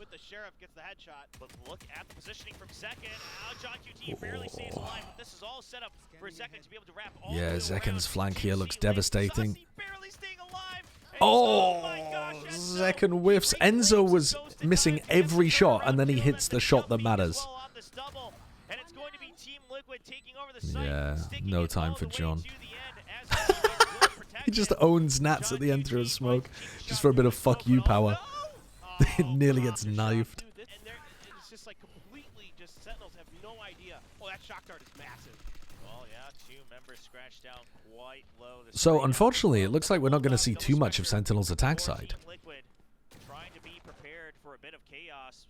However, it's just a share for now. Keiko gets 1, but it's set up the trade for Enzo. He knows he's scratching out. The next that's a big shock again. Should find some great value. Everyone just barely staying alive on the side of Sentinels. They're still grouped up, but backup has arrived. All right, well, Enzo just going to start spraying through, and yeah, the shots from Tens alert him to the presence of that. So I'm going to skip the rest of this because it's a 2v4 eco round. Maybe I shouldn't have done. Okay, all good. Okay, let's take a look at them with actual rifles in their hands then, Sentinels on attack. Ooh, Tens gets caught by that recon dart. There's plenty of recon darts there that wouldn't hit Tens. But usually, Omens are going to try to TP over towards long, or just try to quietly walk down short with someone breaking recon. They smoke, and are looking to try to pressure garage. The paranoia, I like that from Sassy. They don't allow the dog to get broken. What is Zekken up to here? I don't know what he was originally trying to do, just fight somebody that was going to be over towards B. Oh no, he's setting up for this B exec. Ah, they're going to double swing up. That's quite cool. It's... Okay, that's quite a cool idea, to have the Omen also go into the jet smoke, but both of them end up missing their shots when they're when they should be favored to entry there. And Zekken should be able to kill Enzo in this position and ends up dying. And then there's a flash that should get sent in by Sassy. In fact, it does. Where did that flash land? Let's just have a look at that from Sassy. Because I feel like that flash should have blinded Yampi. Oh no, he flashed garage. He doesn't flash back B site. Okay, that's weird. I don't know why Sassy's doing that. I'd much rather... So they've already done the garage pressure, and now they're pivoting B. So Sassy, there's no value in continuing to fake garage. They know that it's a fake. So if Sassy then flashes for Tens to peek, I think Tens has a much better chance of being able to get the kill onto Yampi here. And instead, Tens just kind of runs into backside, dies. There's still a trade there, though. Oh, the timing. Mystic's got such a fast timing through garage. This is devastating. But this is a really nice play by Mystic. It's not necessarily awful by Sentinels. It's just that Mystic realized it was a fake so early on and found this timing. Zelsis should be able to get the kill here, though. And now it's a 2v1. And I don't see how Keiko can win this. Yeah, so it's a bit sloppy, but it gets the job done. Wasn't amazing, though, for Sen. It's not that the idea was that bad, but the execution was pretty sloppy. Teleport from Tens to take a little bit of space over towards A. So the money has to be spent in different ways, maybe ways you wouldn't ideally liked. Liquid. I don't know what the game plan is here for Liquid. They're playing a full retake setup over towards A. Are they going to plan to pop both of these nanoswarms? Or are these retake nanos or something? Well, one gets broken, the other gets popped. I don't really understand the game plan there for what Nats was going for with his setup. But okay, the retake the retake utility coming from Liquid should be really large, but also Zelsis should make this really difficult to get through because he has the Viper Orb and the Snake Bites. They also have the Paranoia that they can throw as well, so they've got tons of counter utility. Okay, so you can drop Orb here and save Juice. There we go. Okay, so he's saving a bit of Juice. So now he can put the Orb back up. He can throw his Snake Bite. John Cutie there tried to play in front of the Viper Orb, which I find to be quite bizarre. I guess he's trying to play off the Paranoia, but I just don't think that... Yeah, I mean, they throw a Paranoia and try and fight in front of the Viper Orb, which to me is just nonsensical. The Paranoia is really good because it counters the retake utility. It's not good because you're trying to get kills off it. It's good because it neutralizes the stun and the recon, or maybe a drone, or, you know, some piece of utility, or maybe even multiple pieces of utility that are being thrown by the retakers. So John Cutie goes 1 for 1, and then Tens goes down as well, and they just don't have enough players alive.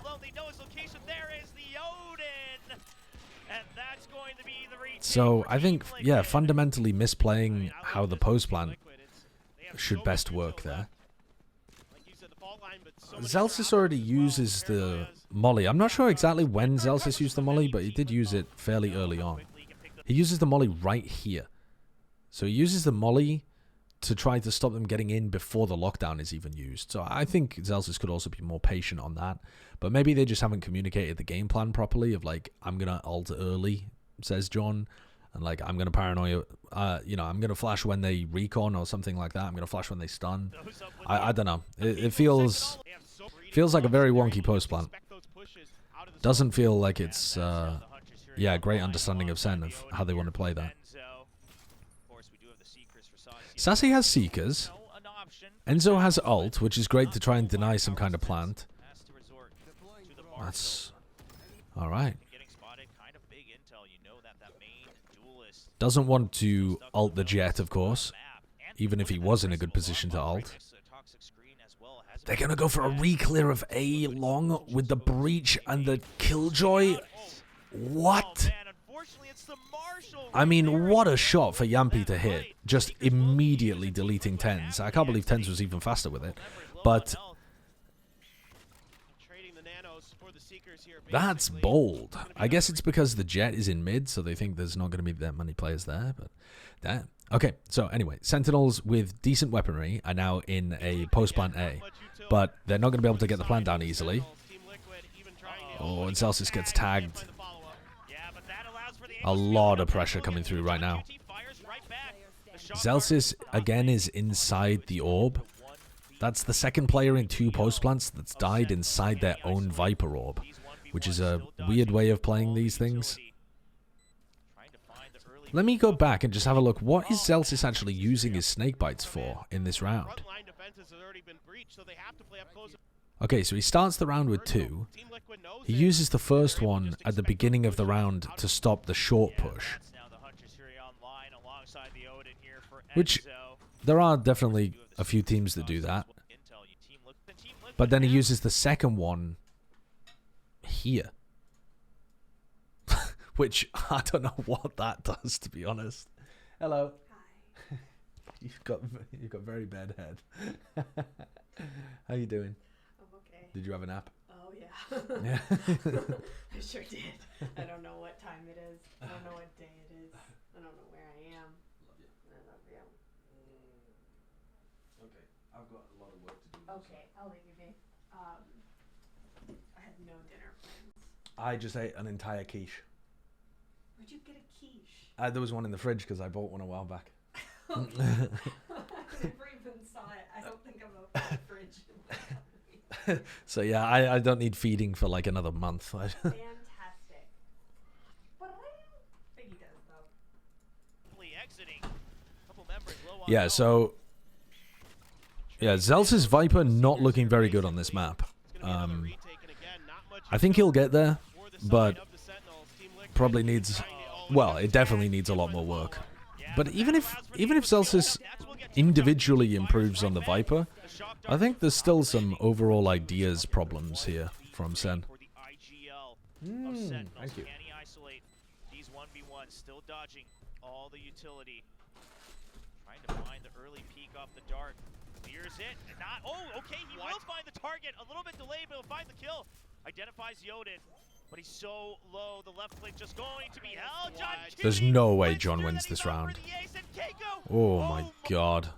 What a swing by Keiko. Take that extra heaven push from Mystic as well could come into play. Just a bulldog for Saucy. So things are. Wow, Mystic getting the teleport with the one-way here. That's a bold thing to do as an Omen. Cool counter idea to the Viper comp though. Did you guys see that? Just to show you again. So Mystic throws a one-way on the middle door, and then he teleports into this really good little spot, which is on top of a box. You've got a great angle here even when the smoke fades, but it gets him on the other side of this this Viper wall, and he's also doing that with a stun, and the stun doesn't land on him because of that gap at the beginning. So that's a really nice set play that I could see catching Tens or Zelsis if they were pushing down a short in one of these rounds. But Mystic decides to leave fairly quickly.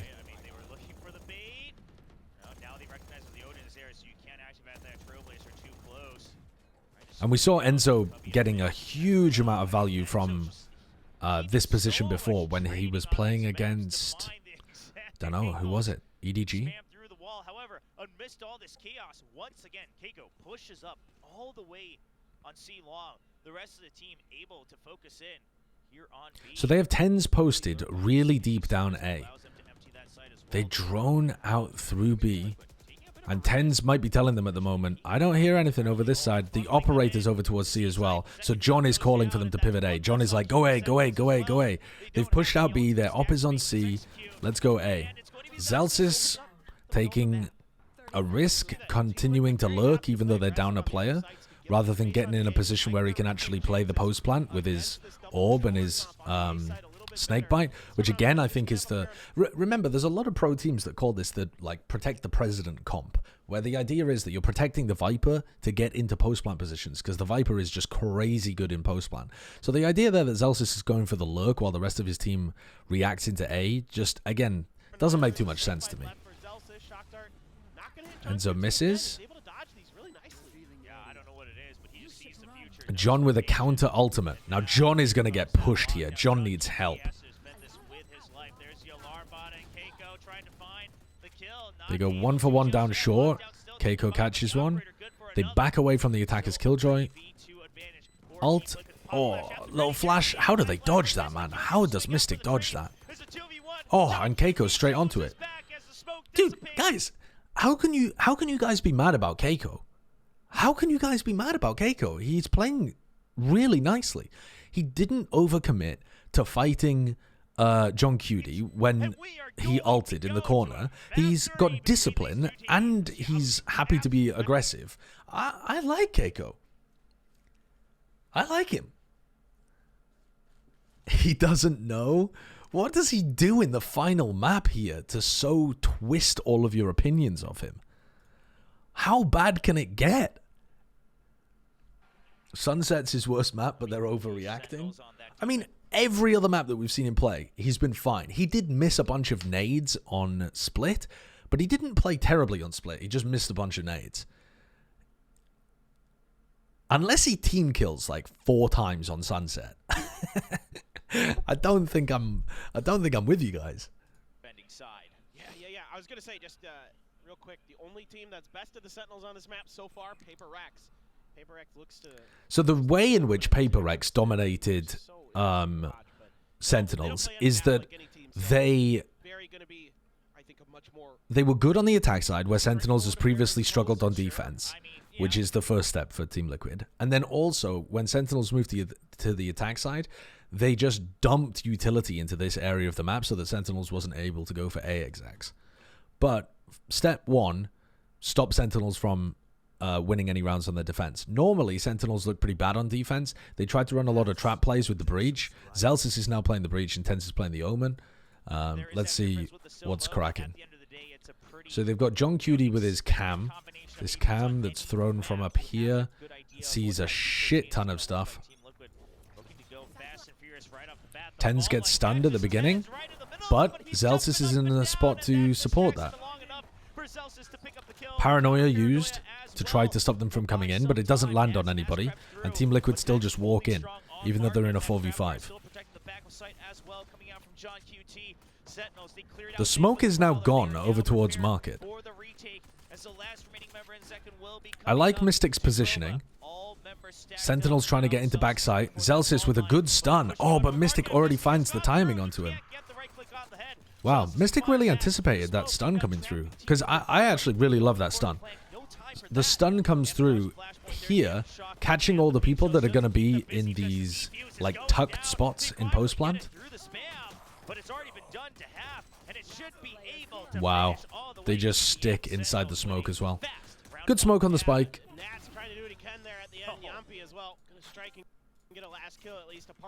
Big kills by Zelsis. Good stun as well. Good protection of Tense at the beginning of the round. I don't mind that idea from Sassy and Tense as well, even though it looks a bit silly from Nat's POV. The timing on it wasn't perfect, but not a bad idea to try to go for something coordinated like that. I suppose it is a bit daft to go from opposite sides of the smoke in a situation like that where there's a pillar in the middle, but whatever. Nitpicking. Yampi's Marshall is so deadly. So deadly. Another one of those players that will constantly buy up to this rifle. I mean, it's just... He's so clean with the... Oh, in the back, though. Oh, they're not predicting that one. Keiko still gets one trade, but Sassi will readjust for a double kill. Zelsis peeking back out for the extra trade. If Mystic just sits there, though, on the pistol round, he's just going to get stunned and killed. So he's forced to do something a little aggressive. And going for a jumping classic kill is not a bad idea on a pistol round. Wow, Zekken deep down mid. Keiko responds. A nice play by Keiko. Well done, Keiko. I'm going to try and counter some of this negativity in the chat. saw the initial utility, but Good they don't reactions. expect him to be holding right there around the corner. Yampi gets taken out. That's Don't Pepe laugh me. And for Team Liquid, Don't fucking on their Pepe front laugh me. round, this attack suddenly very weak.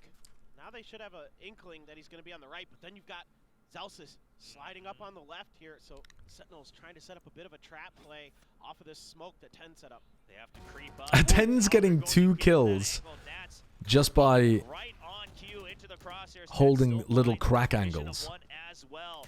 Zelsis still I like the way that watching Tens is playing this. holding elbow Hits a strong. He's oh on my for god. and he won't clean it up. They can't get through him. Oh, 10. I love the way that Tens played that, by the way. He's playing an aggressive angle. He backs off to the next angle. He throws a good smoke. He's throwing good utility. He's using his teleporters to get back on. Like, that's really good Omen gameplay to defend elbow.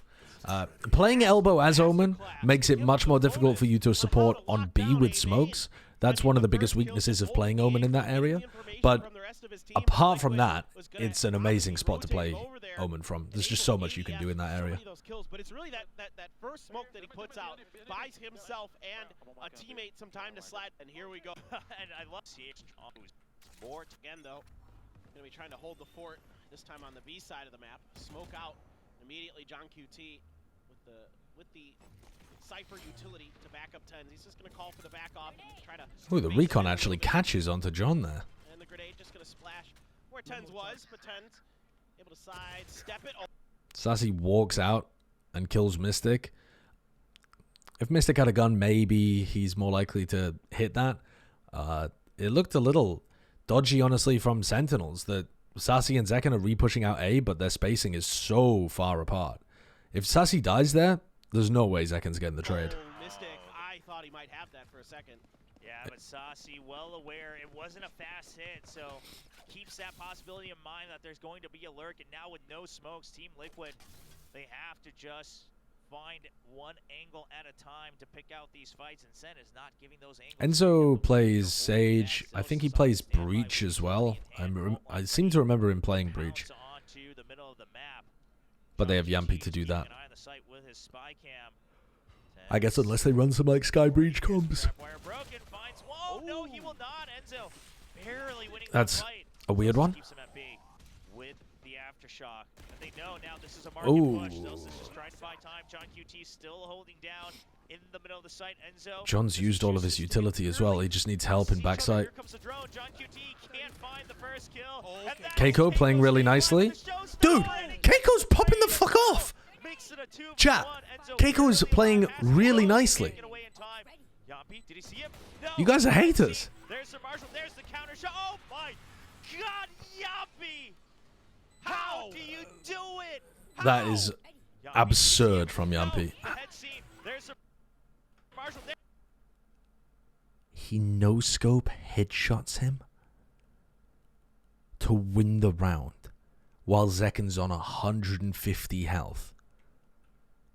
Oh, and it gets the trade as well. Makes it a 2v1. Enzo barely alive. Has to know he can't get away in time. Yampi, did he see I it? mean, he's No. cheating, NC, isn't he? There's the Marshall. There's the counter shot. Oh my! He's God, just Yampi! cheating.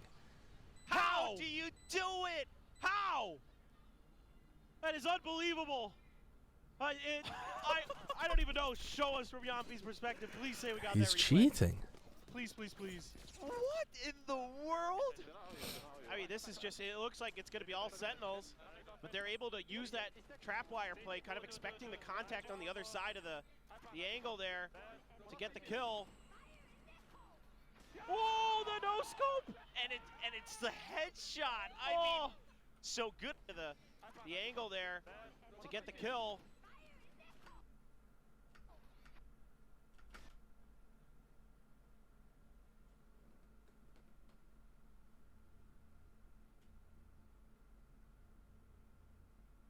Whoa, the no-scope! And it's the headshot. I mean, so good on Yampi. Obviously, you trust the Marshall. It's so accurate with the hip fire. What And the he just fuck? Says, if I want to track this flying rays, I gotta keep it at my head. What the fuck? Lands it on the dome. And that's going to be Team Liquid with finally a point on the board. Sassy, he is caught. Hey, nice utility to try to punish Sassy, but Zekken's on the other side, and no one's stopping him. Oh, and the flash is nice from Zelsis as well. That is the push shut down. Team Liquid put Doesn't Yampy stun that at the beginning of the round? Lands it off the dome. No, he doesn't. Oh, yeah, of course. He stuns over towards Sassy instead of stunning towards A-Link. Yeah, and Zekin kills Mystic, who was the player holding it. And somehow Sassy kills Keiko. Yeah, that's... Okay, chat. That's a bad round from Keiko. That's a bad round from Keiko. But this is well, so by tens now starting to after that they reading these. That's why they were able to get to that win. Oh, that what? Starting to get read by Sentinels. Really seems to go their way, but Team Liquid, you know, in the one round they won, they read some of those positions nicely. And that's why they were able to get to that win. Oh, that fault line, it's starting. That's not a bad round by Keiko. That's a crazy shot by Zekin. Don't fucking clappers. Nice try, Keiko. Dude, that's a ridiculous shot by Zekin. With the man down, can't imagine they'll invest it blindly in for an execute. Zelsis just trying to buy time here at market, just gonna push them away. Doesn't want to risk it them being. Oh, that paranoia found everybody from tens. But there's no one to follow up on it. Yeah. You gotta watch out. Can't give them these free shots. Saucy tried to make a play off of the paranoia from tens over at A. It just he might have stepped out a bit too early before it connected. So a really nice shot.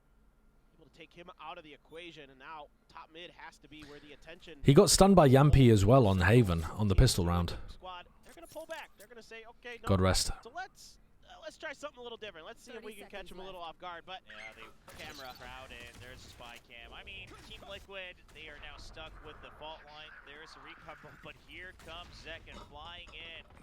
Floods the smoke as well, and it's going to just be a peek out. A bit of a risk there, but just playing for time on the side of Sentinel. Oh no! That calls for the Rolling Thunder. They think they're going to be able to win out on these trades. Yampy, he doesn't have much time, but he gets the kill. He can stick the plant, and he tries to bait for another shot, but John QT. Does he not realize where John is? I mean, why not? I guess not. Yampy's feeling it. I say, Zekin, you've got a bunch of ults for Sentinels. This is Scary Town. All right, the push in from Keiko. Okay, nice entry. Crosshairs trained. I don't mind Tens trying to fight that as well. That's just like a pure 1v1, and Tens is feeling confident.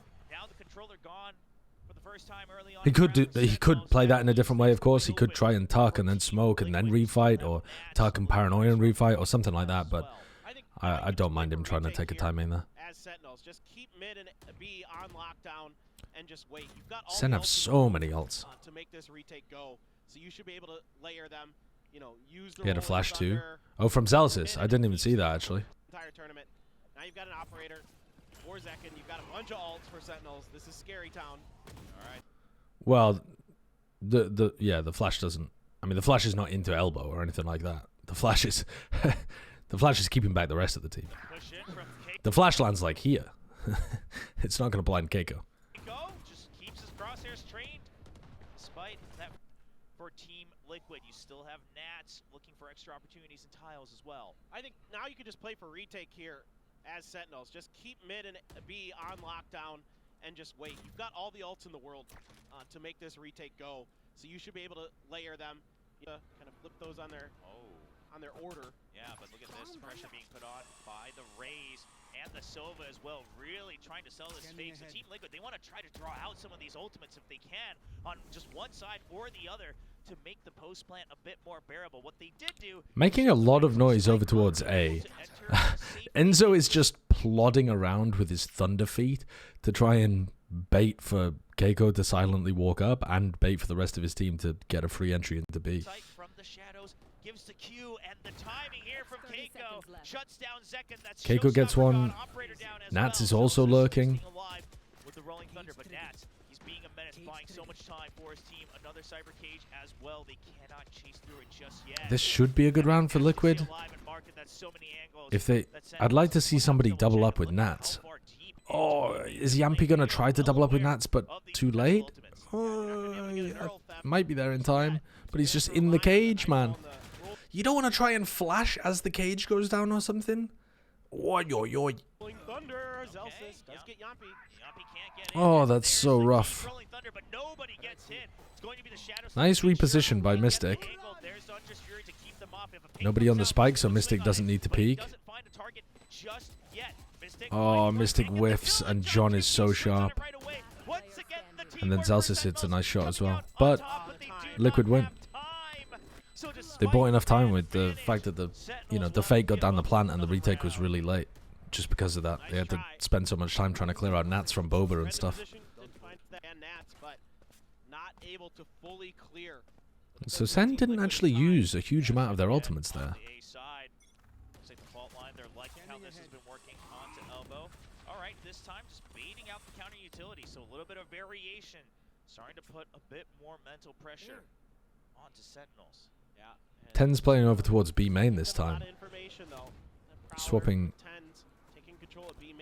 Sassy over in this direction. Holy fuck. Well, that's a cool little play. Tell you what, that's a much nicer trap play than what they were going for before, where they were doing that like stun re-swing into B main. God damn. They just got flattened. They got absolutely flattened by this.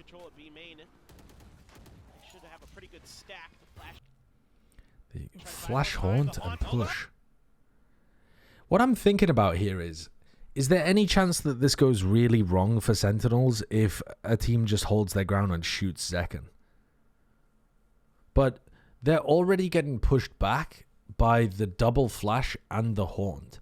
So I think it's really difficult for a team to try to just hold guns out here because they're getting pumped with initiator utility. I think you might see this play look really bad in a future game if Zekken ults and it's only the Raze there and the Raze manages to blast back away. But I don't think you'll see Zekken die very often here going for this play because of all the initiator utility. But this is like the best you're going to get out of it. That's so huge.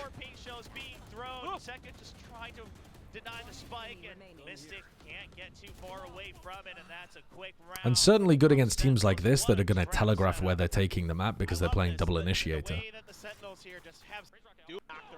I think that's going to be a harder trap play to run against a Omen Viper or Harbor Viper team that tries to really slowly take the map because they're going to give you less cues.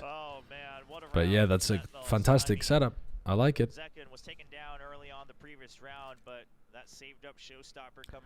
You know, it could also end up losing to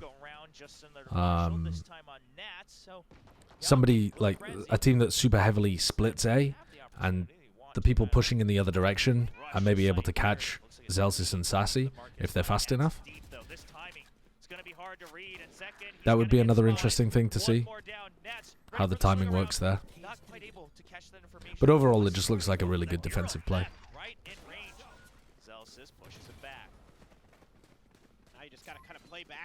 Is double controller better than the double initiator comp? I don't think so, no. Because I think that the double controller is more difficult to integrate with the Cypher. And the Cypher at the moment is incredibly strong. I think if Cypher wasn't meta, the double controller might be better. It's hard to tell though. There's still teams who are running double controller and it seems fine. Wow. Sassy getting traded though quickly by Enzo there.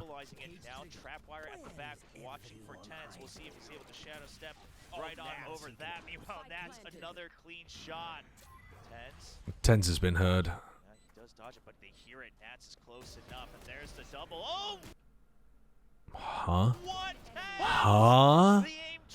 Huh? How does he kill all three of them? I mean, they have bad weaponry, but what the fuck? He gets a 4K when they know that he's here. And Nats accidentally gets hit by one of those Guardian shots that's aimed for Enzo, so it slows Nats' wide swing down and allows Tens to hit the second shot more easily. But, yeah. Unfortunate for Liquid, because they knew he was there.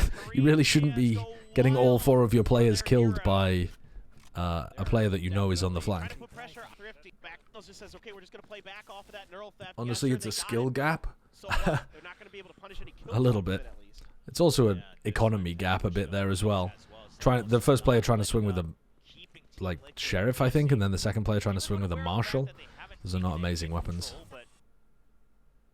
It's gonna take a lot for them to clear it back out. The Boombot invested, traded. One-way smoke there from Mystic is interesting. Is that actually a good one-way? I've never tried using that. Yeah, Sentinels, I mean, look at their positioning, right? That A site ready for the retake from the Nightfall as well. Much more focus here on market. Trade and position. Nice by Keiko. Ready for that angle right around. Where are these terrible rounds by Keiko? Are they all on when he's playing defense? Down, B main now being crept up on by Nats, so that signifies to us from an observer standpoint that Team Liquid still has their eyes trained on a potential. He's had like one bad round so far. They're looking for somebody to have tried to push forward. The Haunt's going to give them a little bit more information for the Sentinels that people are still hanging around. They're going to try to make a play off this. And there's the swing out on the Paranoia. Tens not risking it at all. Just goes for the quick one kill. And then he goes into main while John Cutie gets the kill as well. So now Tens ulting away into main. Dude, this play from Tens is the funniest shit, dude. They haunt, the haunt gets broken. The stun is like, I mean, not enough to really capitalize on. They flash and paranoia. They do catch a lot of players. And 10 swings.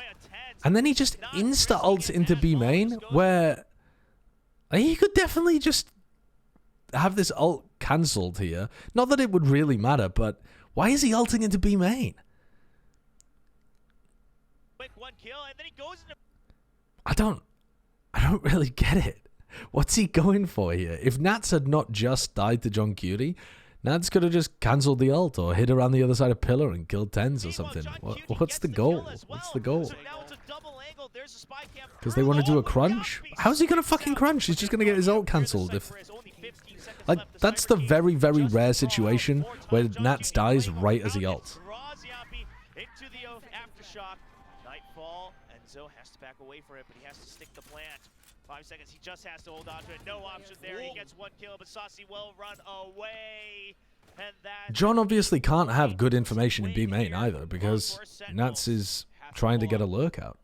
But the time, great awareness there from the Sentinels, knowing the time was on their side. Team Liquid has to invest their If he second saw timeout. Nats, They maybe will John have could swing no off it. more. Okay, what if Nats is just stood like here? What if Nats is just stood like here? Or here? Or Nats has already crossed to here? There's just so many situations where that ult just gets cancelled and doesn't do anything.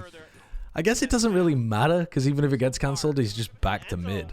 He's getting a lot of value It's just weird. But I'm not seeing a ton of impact out of this Sova utility. I'm not seeing Info ult? darts or owl I don't drones think that so, are because he really stuck giving it. that extra layer of information to kind If of it was an make info plays ult, and you'd make want to do it pixels on stuff top like of that the as well. pillar A in B lot of main the so that you could see kills that everybody. they're finding early in the rounds are just kind of Sentinels getting a little bit, Wasn't Nats interested in market? what's going No, on he was around coming through the B off main. each other cage or even though he's playing off tens in the first half, Yampi does have a rolling thunder.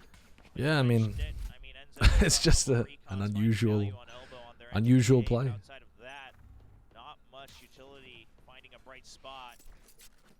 Shadow step just to see if they can bait out any. Liquid are really finding it difficult though. Their composition indicates where they're going on the map so heavily, and Sentinels have got enough counter utility to be able to throw to try to stop them getting control of these areas, and they're not being able to really pull off lurks well enough. Yeah, exactly. You read my brain, dude. I was You just know, thinking Mystic's the been same getting thing. punished. Nats hasn't really been able to get anything either. They don't mind at all because of the extra layer of utility that you have in these tight corners with the fade. They need some kind of fake plays or distraction for a lurker to make something happen against a team that's playing like Sentinels. Let's see what this spray coming through. All right, Keiko, you better make good off of that spray. Yeah, I mean, making some mind games happen here. There comes the Haunt. It's going to get destroyed immediately, but that does let Sentinels know there is still some good. The positioning is really nice here from Tens as well. He's on top of this box, I think. So now, long angle is trained onto elbow, and the other side with the one-way. Here comes the rolling thunder. Oh, I like that smoke. I think. Yeah. That seems like a really good smoke to stop somebody playing on top of the box. And Zekin still gets a kill from on top of the box. Only 20 seconds left. Team Liquid Liquid, they don't have much time. The smoke now dissipates. They have to stick it all the way, but every Nats member knows of that there's somebody Sentinels down there. here, Nats, how is he still alive? Ten's already Meanwhile, hiding anticipating right where there, he's going to be Keiko. holding. Here comes the paranoia from Tens. He's trying to jump forward. Second gets one onto the side. Keiko swings around, gets one, and there's the trade from Yeah, Nats. nice from Keiko Now and finally Nats. some teamwork on these skirmishes from Team Liquid on this round. Still a 2v2, rifles on both sides, but Nats just with the Guardian. This is rough though, because you've got to swing No one this. fighting just yet. There's the drop. It's a 2v1 judge. Yeah, good. Really No, nice it trade won't by be Nats as well, and Keiko getting 3. Where are the bad rounds from Keiko? Dude, actually though, the only time I'm noticing Keiko is when he's doing well. That's really what wins them this round. They're able to use that rolling thunder to get into that nice post plant setup. I don't understand. We're 8-3 in. He's got 1 kill per round. He's top fragging for his team. How badly can he play the next half? It doesn't really matter for Zek, and he doesn't really I care. don't understand. Everybody else dodges it, so Saucy tries to take advantage of that. Where does the hate come from? But it's read really nicely by Team Liquid on the opener. Basically, And then from people there, might have Zek is overreacted. basically Maybe. find those post plants. Maybe. Sentinels like that much more We'll see, control. though. We'll see. No, fault line again. They're so good about reading this. Yeah, I mean, they hear the showstopper, and there's just no hesitation. They empty the site as well. Once again, Saucy on the site. Team Liquid this time, they're Oh! it goes way too high. And Okay. He he just sent that into the back of the site. I don't think he even reacted to the fact that Sassy was on his screen. now there's the C's on top of the aftershock. It's just chaos as Team Liquid gets caught in their own trap. No idea that Saucy is still alive on the site. And it's Yeah, going to that be one's a bit of a yeah, tragedy. They hear the showstopper, and there's just no hesitation. They empty the site as well. One The Sentinels have previously been playing elbow so heavily, so Keiko is expecting to find a kill in one of these corners, Saucy on the site. Team and then he just doesn't think Sassy's going to be there. He's just aiming for backside, assuming that he's tucked. They're well aware of it, but it goes way too high. And now there's the C. And fuck, this punish afterwards is so good. I mean, the C's to try and catch anybody that's playing close, the swing, the aftershock, He's on top of the aftershock. it just the chaos flash. as Team Liquid gets caught in their own trap. Fantastic No idea utility that Saucy's from still Zelsis. alive He's off the just site, and it's util going to dumps. be- Results, dude. From Team Liquid. I gotta say, that's definitely the most impressive defensive half that I've seen from Sentinels. I think part of that is because they're playing against a team that's very telegraphed in where they're going around the map. And that makes it easier for them to throw good initiator counter utility. But if they continue having good defense halves like this against other teams, their Sunset's going to be a real banger. Team Liquid, they are just going for brawls, and it's going to be Stage. the firing range opening up. Why skip the second stage? They check for that spy cam. Because I don't. I'm in a rush. I don't give a fuck. I'm in a rush. As well to spot for this, and Tens kind of freaks out there, but Seconds there on tiles keeps him trapped up with the paint shell. This is really aggressive in mid from Liquid and kind of all over the place. Mystics kind of missed the smoke as well. There's a bit of a gap on it on the other side. And Sentinels eventually make the call to run over to A, which seems like a good idea to me. The smoke is fractionally late that allows Zekken to die, but they do get it up. Celsius making his way in. Now they do have him covered from both sides. Saucy spraying down to keep them at bay. Ten still very concerned about a potential lurk because look at Yampi as well, also concerned for the counter lurk. Oh, what a Big shot. shot from Saucy. Evens things up. 4-4.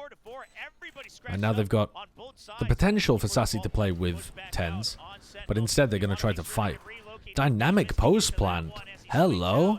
Now Tens coming back, but Keiko good for one. Tens on the swing out onto Yampi. Still a 2v2, and the half it's going to get completed. What a play by Now Saucy Tens. can't find the target as Nass swings back out. Nass is gonna I like the take it. idea of that, Keiko actually. looking for it. Oh, there's no John way John Keiko killed Nats there. There's no fucking way. Keiko sticking it And he wins the round! Dude, you can't tell me. You can't fucking tell me that Keiko's a weak link on this team. Shut the fuck up.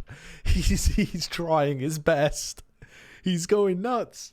Oh, sure they fight the time. Unity Emil's pumped. The slander's outrageous, chat. It's outrageous. So we'll see. Reese, thank you for the gifted sub to Alex. Second has a stinger in hand, and they are not slowing down. They want to use this to maximum aspect. They want to get this eco round, and Zekin's God gonna damn. get with the switch out onto the classic. It's going to be Nats down, B site opened up entirely. No, it's a Spectre just being picked up here, so still weapon advantage for Team Liquid. John QT, he's good with Another the guns. kill that's great from John there. Another weapon. John's skill is so high. Sentinels now trying to get a little bit deeper into this post plant, shuffling the guns Swapping around. the guns around. Make sure everybody's got what they want. Like us in DayZ. Solo, I don't need this weapon, Yeah, man. you I'm guys just- take it. I'm Drop just them here in the for me. vicinity. And that he will be as he's forced Mystics out. But tapping Mads from go, inside. teleport, and they don't read it. They have a suspicion, but they have to let go of the defuse, and it's doing the job. That's a cool play by 5 Tens. Sentinels. They don't mind if they drop some weapons as they're able to continue to spray down.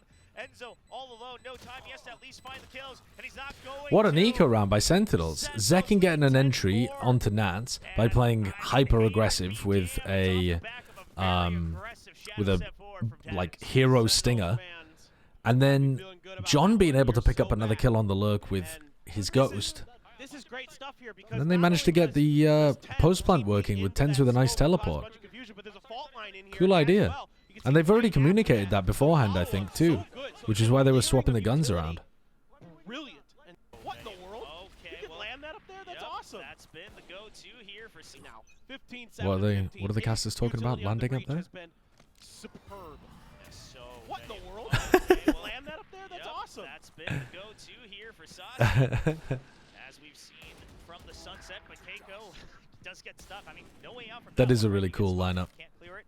It's like a So bird. it's gonna go down. It looks actually like a drift bloom. Ten's a little bit weak, but I like to think that's how wild drift blooms perch on pylons. potential creep out. An initial aggression from the Rays keeps them on their toes. At the end of the day, you got to imagine with this weaponry, they're going to join up as 5. Devastating for Yampi. Nobody pushing in this direction yet. So this is the kind of thing that Liquid were never really doing on their attack side, which is mixing in some contacting stuff. And I think this just confuses the defenders so much when you're able to contact around the map and then suddenly burst on them. On the head, there's a swing in from Second. And Second just mulches those guys without guy has definitely done his warm-ups weapons today. and Sentinels armor all probably as lined well. up. It pulls Elsa's. 10 so ready. for the Drift rotate. Bloom carries away children, no? I couldn't possibly comment. It's not my favorite Pokemon because it abducts children. Diving in, everyone's watching the minimap with him. Calls for that right side on Enzo so he can swing right back, pick up that easy kill.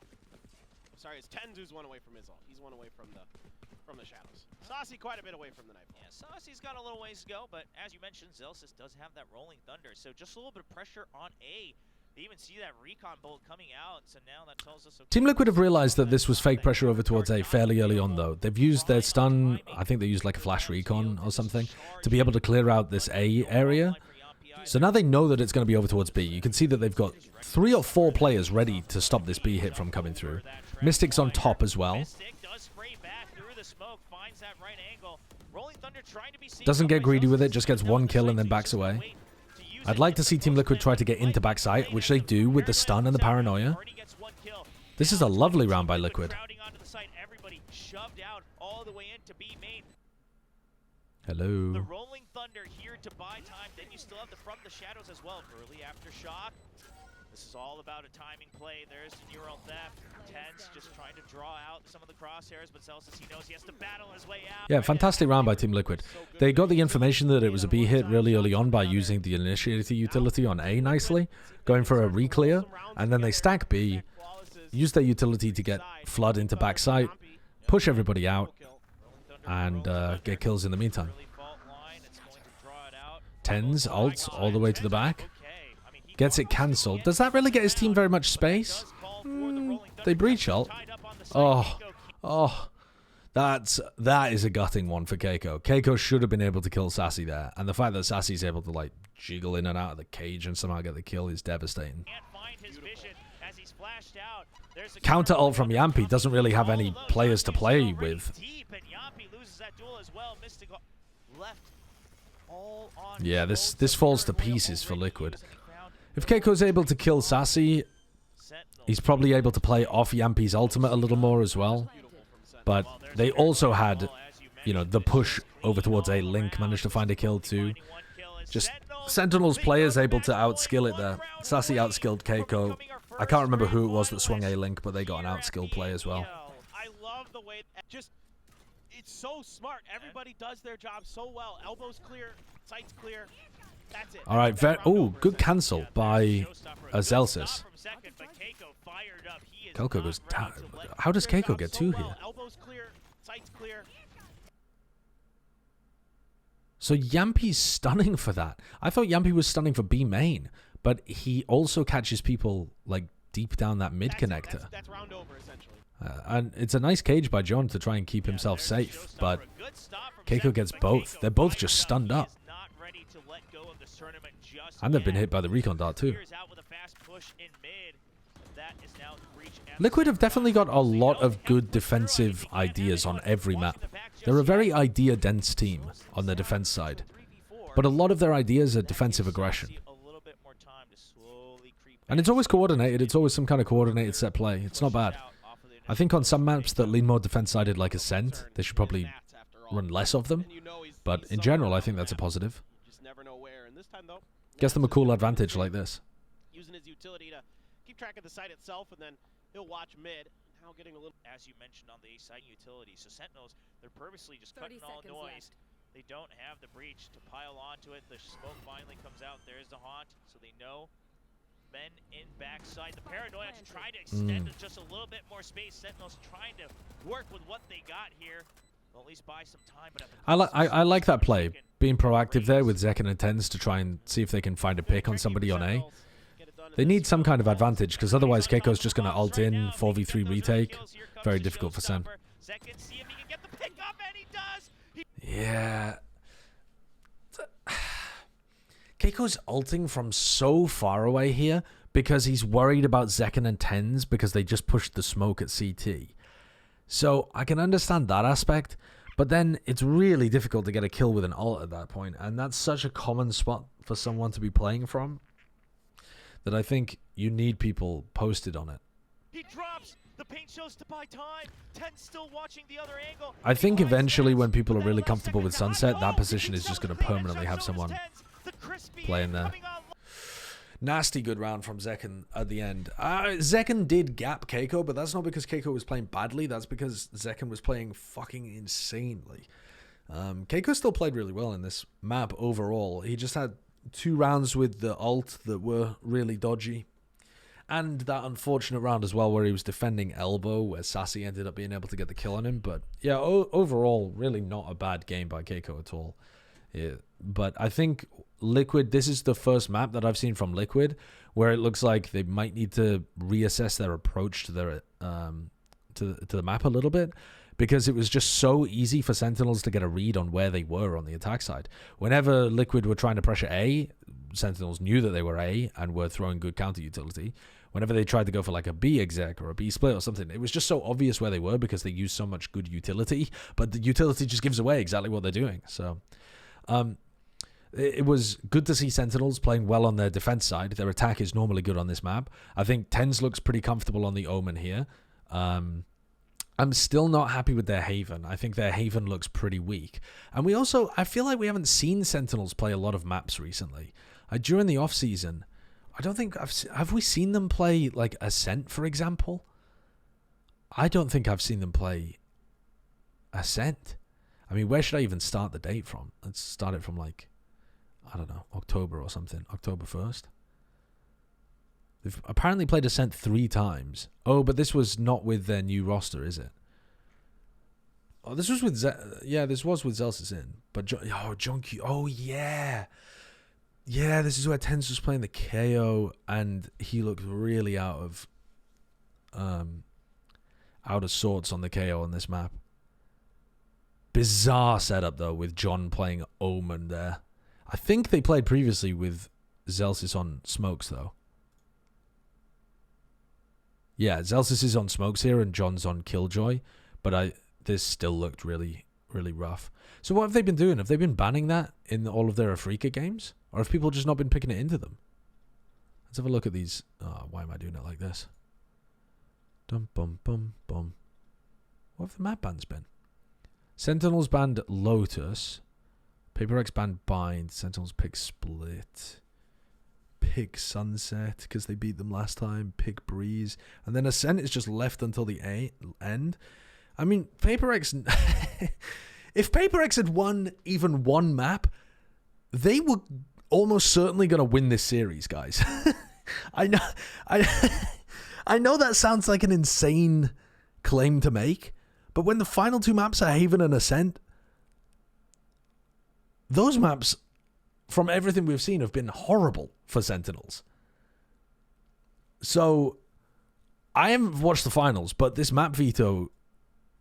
I think if PaperX had like won on Sunset or something, I think you would have seen them kind of roll Sentinels map 4, map 5, but maybe not. Maybe not. I haven't watched the finals, but Sentinels have just looked so rough on Haven Ascent. So how have they avoided playing Ascent in all of the rest of these? So Sentinels second round banned Ascent this time when Team Liquid picked Haven, but that was fine from Liquid.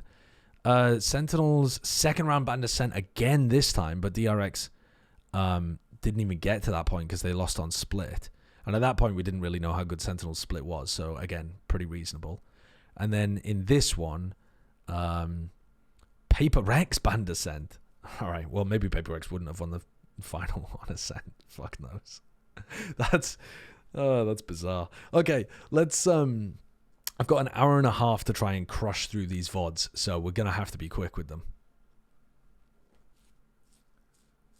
I mean, maybe I'm very wrong. Maybe Sentinels were completely outclassing PaperX in this final, and there was no hope for PaperX whatsoever. But I think people sometimes underestimate how much the maps have a big difference to how teams play. Oh, I cannot wait. I mean, it's not like... I don't really know how PaperX plays on Haven or Ascent with their off-season rotating roster and stuff anyway. Alright, so Split. Let's have a look. So I love the way the Sentinels are playing Split. I think I don't have too many comments for what they're doing on this map. I think sometimes we're seeing them overheat a little bit when they retake B or attack B. It looks like they're not as disciplined with how they get into those areas through B Heaven towards site. But generally speaking, they're looking pretty good. Alright, we've got a fight over towards ramps. And really nicely done by Sentinels. 3 players all grouped up there. Fantastic discipline by Sentinels, keeping 3 players all posted, punishing PaperX over and over again for peeking in. That's lovely. A force up by PaperX in this round, despite the fact that they barely killed anyone. So this is a bit of a rough... I mean, they got the plant, but they don't have the bonus money for getting kills. Yeah, Sunset was the final map. Alright, so what's the game plan here for PaperX? I think it's quite difficult as well if we're just talking about the way that these compositions interact with each other. I think it's quite difficult for PaperX to do their double duelist dive into John. There's tons of different Cypher setups that are going to be really good for him to deal with the Jet and the Rays. And there's plenty of opportunities for them to get vulnerable as well if they go into Zelsis over towards A, for example. Sassy is really pushed here. Did they know that they were on the force buy at this point? Because that's a really bold thing to go for when your opponents are force bought and all playing around mid.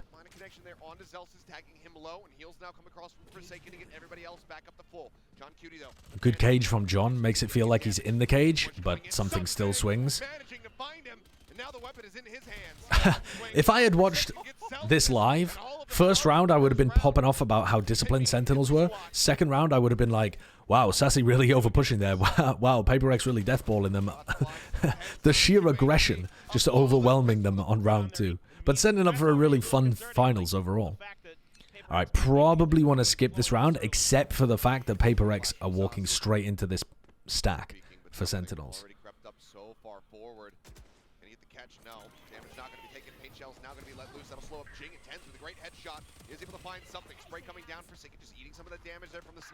And they have decided to cancel once they realize that it's a full stack.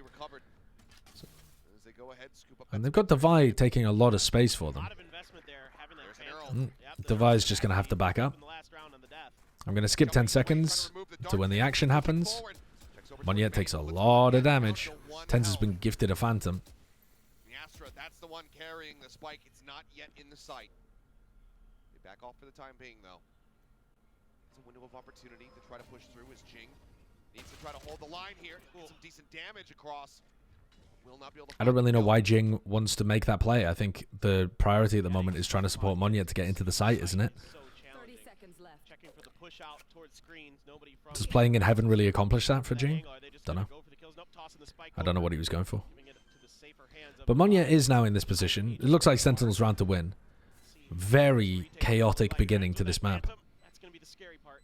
First round was fantastic by Sentinels, but then since then, it's just been, does PRX succeed by running at you, or do you manage to hold them off by like gamble stacking, which is what they did in this round? able to find one.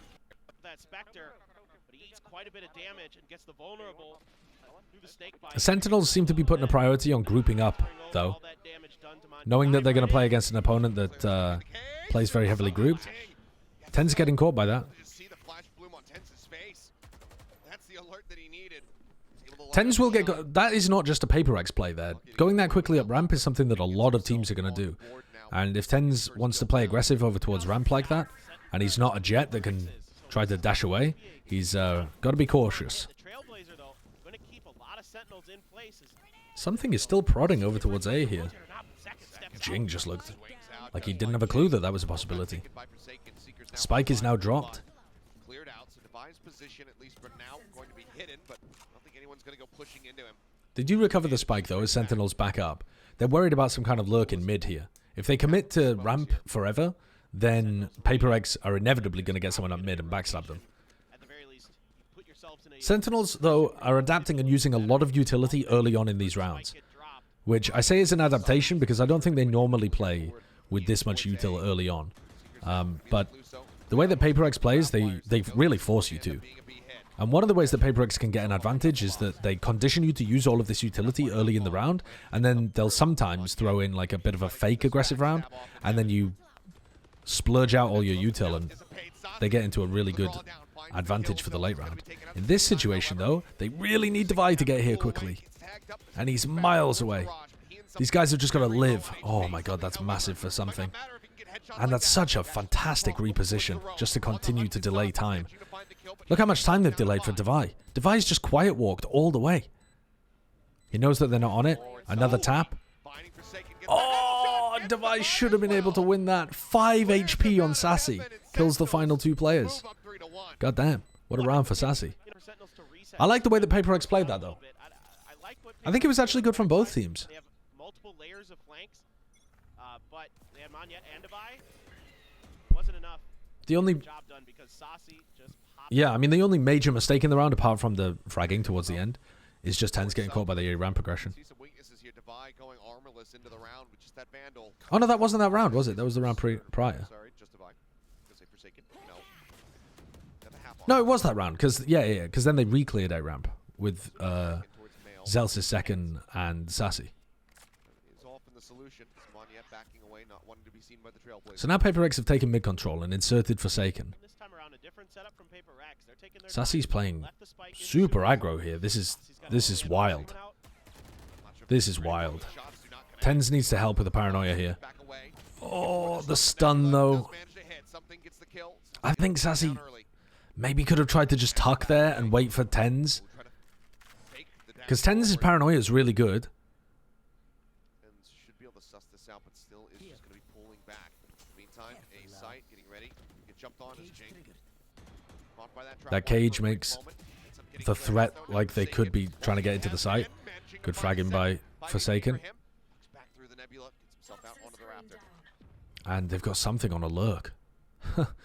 And PRX just set up so many different win conditions, even if one of them overheats. they've still got Play this out. like something crazy happening somewhere else. Back through to get Forsaken, but then Monyet Someone's ringing arrives me. in heaven. I'm getting a call from my mum. I'll be a second. Hello.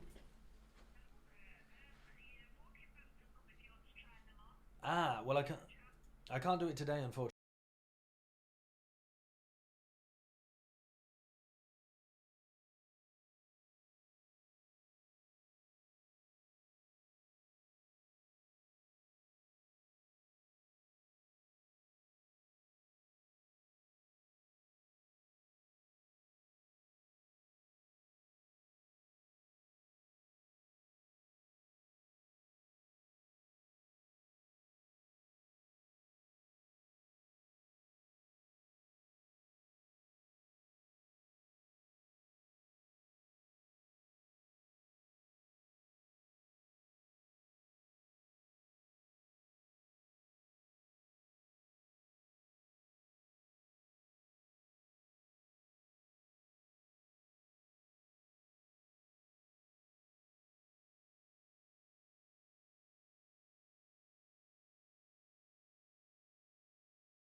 One death, Paper X Okay. themselves a second round win. I'm back. Off the rip here, you know, Paper X taking their time, not something you're really used to.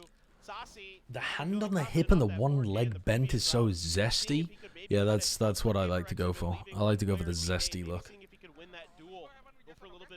The old body language experts now, are you? That's crazy for people who've never been outside. Let's have a look at the next round. Sentinels is going for these fast-ish rotations, and that they're trying to get in the back of them and punish them. And this time it did work. Double facing to try to cross there instead of using the Viper wall. Big clash over here. Second tries to keep them back a little. And John Cutie finds something. Sentinels are really being able to hold their own here when these clashes happen. And like I said, they're using utility really early on. This is only 40 seconds into the round and they're already using Seekers to try and find out where the lurk players are. Planted for Heaven, but also planted for, you know, Hell, Main. Good plant spot. Monyet has a pull. Oh, Forsaken's just swinging. But Devi does... they've used that instead of a pull. They've used this smoke instead of a pull, haven't they? Oh no, they still have a pull on the spike. Hello? Hello? Hello? Hello? Hello? Hello? Facing him. Can only come away. Just that one. Hold now. Onto the spike, the trap wire. The fuck?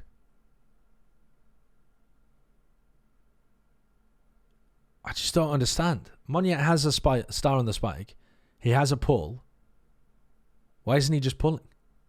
Here to block it. John Cutie is just holding this one. They don't even realize it. Devi looking for the follow-up. Will be able to find the kill. They'll clean him up and ensure that the weapons won't be carried forward, but Sentinels still get the round win. What? Lovely retake here for Sentinels. Yeah, they had to pull off one way or another off the con to the ramps to check that area. He knows he's pretty well clear at that point to stick it. It's only that one player. It's only Devi that can really challenge him. And he's got the opportunity to pull off one way or another off the contact of his utility. Plus, he's got that I don't know. cage. It's grayed out. He didn't have it. No, I think he had it. It's always hard to tell, but I'm pretty sure he had it. It was white.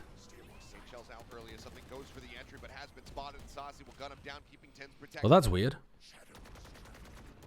Yeah, I see the cage that you're talking about.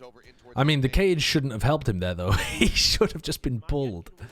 Right? Unless I don't think I'm missing something. I think that's just either overconfidence for Paper X that he was going to get off the tap, or just Monyet forgetting he has a C button.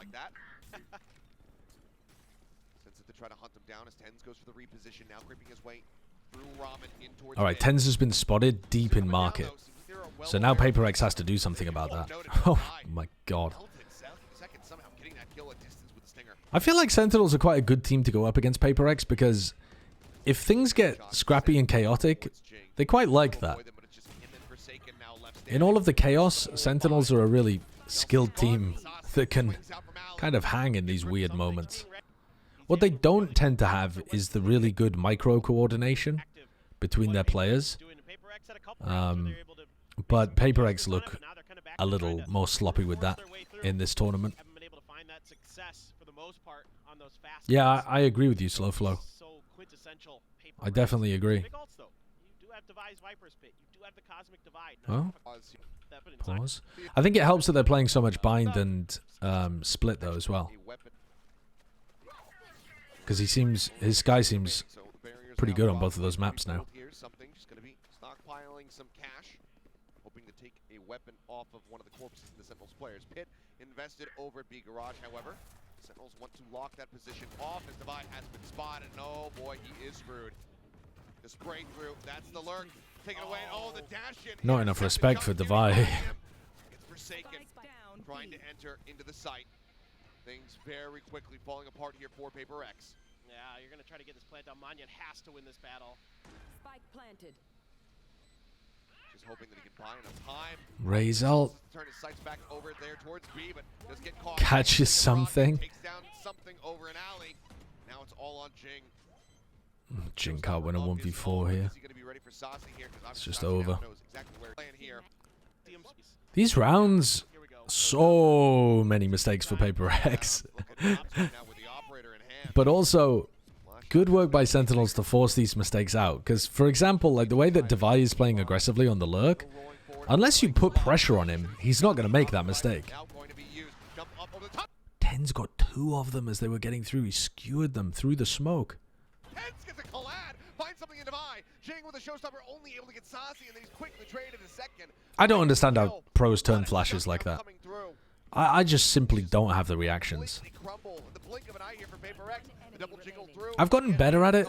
I can now turn some flashes, but holy fuck. When I see the pros, it's like they're actually inhuman.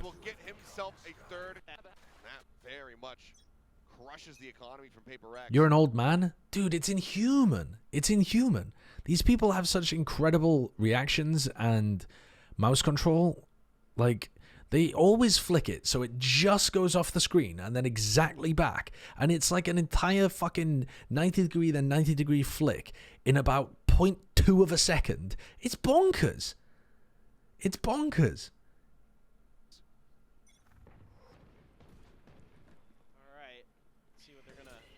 Every time I see pros turn flashes like that, it impresses me. It never stops being impressive to me. Viper's pit for quite some time, having a tough time getting into a position where you can even really use it. My sense is too... No, my sense is not super low. I definitely have enough space on my mouse pad. Bye-bye, Forsaken. Nice clear again. Like, good punish on all of these things by Sentinels. I think Paper X are one of those teams that really test whether or not you've got the details right. Because if you fuck up some of the details and the ways in which, for example, the ways in which you stop someone taking mid are only good if they respect it.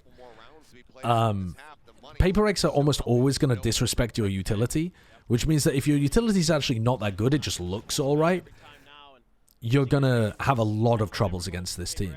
And I think this is just showing you that Sentinels have really built out their game to the point where Paper X can't afford to disrespect these things. They are going to get caught on A ramp lurks. They are going to get caught trying to just run through mid without pushing back the defenders. But really, we're not seeing Paper X do anything amazing here. They're just trying to muscle their way into areas of the map, and Sentinels are throwing counter utility, and Paper X are dying to it. It's not special, but it's just very thorough from Sentinels, which is good. That's pretty nasty. They go jumping across, Forsaken down to 36, and obviously as this guy cannot heal himself. I like that dog pathing. That's really good. It looks like the dog's going to go over towards vents, and then it springs back out to catch somebody that would have been holding A heaven, and you might be able to, if you catch somebody, get a pick off the back of that.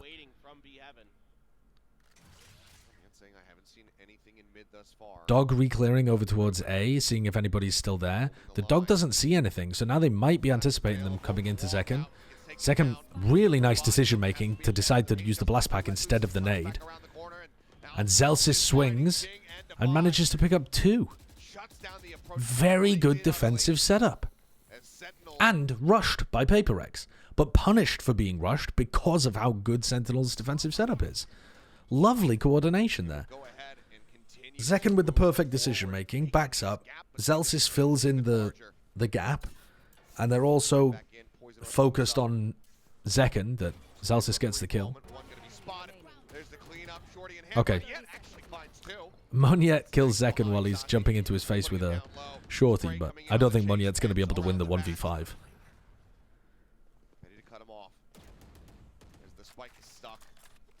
Yeah, it's really good.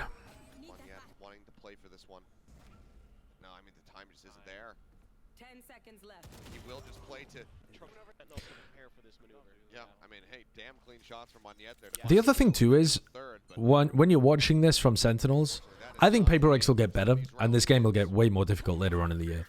But I don't think Sentinels are winning games like this because their players are popping off.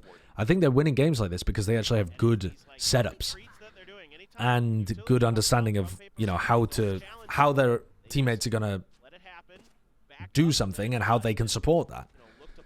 And so that's unlikely to get worse for Sentinels. It's probably just going to continue to build.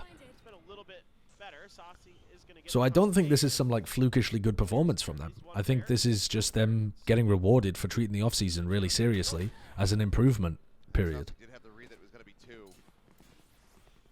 Finesse said that as well. Yeah, I think it's true. Moneyette lingering back. Poison orb dropping. Celsius trying to find the jump kill. Gets taken down second. The timing a bit off. Something able to find him before that rocket can come into play. Fight set in the back alley. Now I did say that just as Zelsis was tucked into a ramp without anyone to play off, and Zelsis is Zekken's a little further back. But you know, we'll give them the 9-3, I suppose. Will be flushed out. It would be unfair if they didn't have a chance to get the comeback. Try to get an ace clutch to get a 10-2 half. Otherwise, Finesse also said this Sentinels is top 3 in the world. spots the first player. Can't make it happen. Flawless in the final Nah, round. I don't. that somehow they just find it. When we don't know what the hell other teams are going to be playing like, Outside of A. I mean, top 3 in the off season, sure, but when when we haven't seen Loud play and NRG look that good, and you're expecting Fnatic, sorry, not NRG, Leviathan look that good, and you have like if there was a tournament happening right now, yeah, maybe, but also I think people are forgetting from this finals that Sentinels didn't have to play Haven and Ascent Sight, 1-star or set Lotus. by Moneyette. They do actually have 3 maps that they look bad on. It's pretty difficult to be top 3 in the world with 3 maps that you look bad on. Spot 1. Furia looked insane too. That's a dark horse roster that might be able to do something, but Pushing them forward up the ramp. Jinx gonna be good for one. Forsaken finds another, but the trade back is instant. yeah. QD and Saucy getting 1 apiece. The sight now in the hands of Sentinels.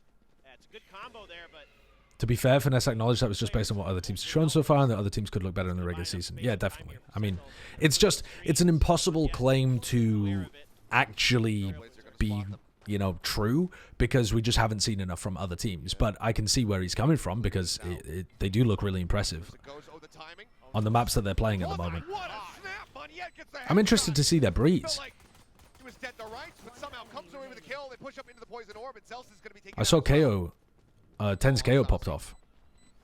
Top fragger at the moment, frenzy in hand, but he can't steady. I think the KO on Breeze is a little easier to play than the KO on Ascent. smile.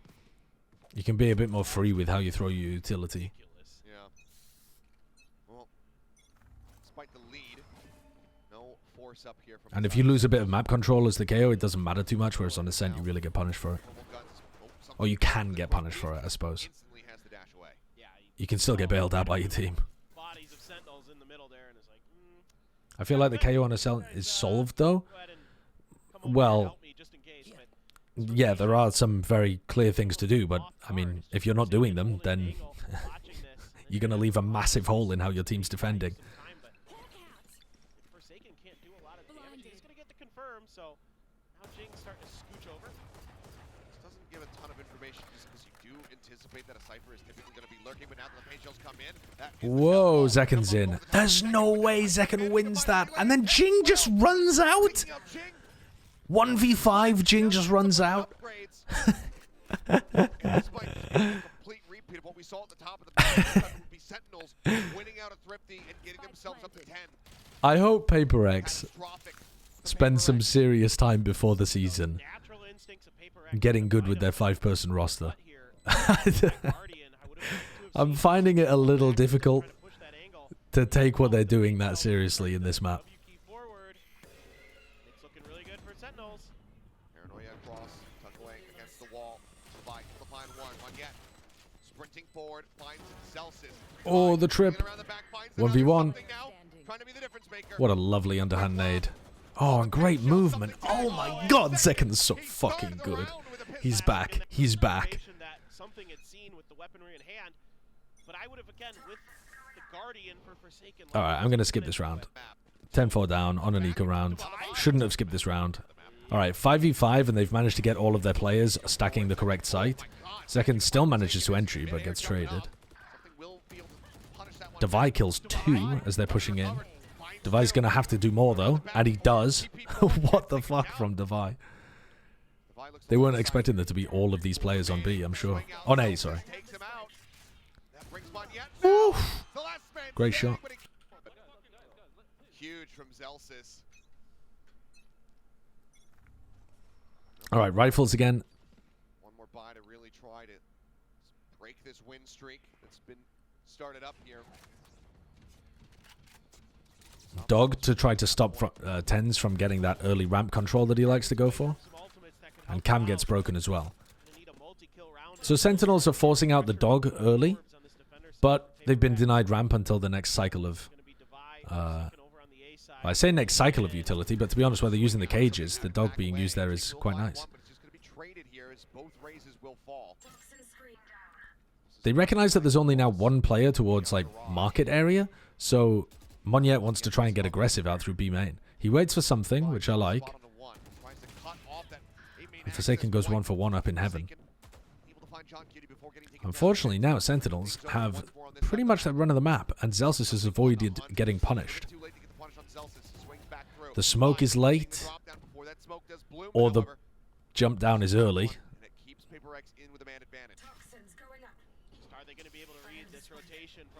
Either way you want to slice that. And they get themselves up to 12. Why the hell not invest it? Does Tens die? No, he gets the kill on something. And the blind! Oh. Okay, 2v1. Zelsis still has a great chance of winning this, but he backs up into Devi. Alright. Effective round for PaperX to win there, actually.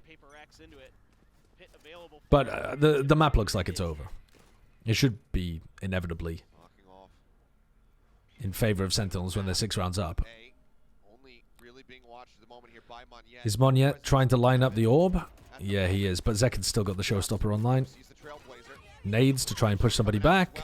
Isolate the player that's anchoring on site. Nobody anchoring on site. So now there's a fight over towards ramp. Look towards Jing fighting Zelsis. Oh, Zelsis not ready to fight John Cutie because they're also worried about somebody flanking on the big flank, which is accurate. Good follow-up on the paranoia. Tens gets caught, though, in the middle of his ult. Where's he going, man? Where's he fucking going? Where is this maniac off to? Where's his little ping? Oh, he's trying to reposition into back A main. The problem is they don't know whether this is clear. John Cutie was going to try to clear this area that Devi was going to. You can see it on the minimap here. It's this little red X is where Tens was trying to get to. John was trying to go backwards to cover this, but PaperX just love flanking. They're so aggressive in the mid round, and they're so willing to take risks that they end up flanking you on retakes and rolling you like this when you're like, holy fuck, how's he there that quickly?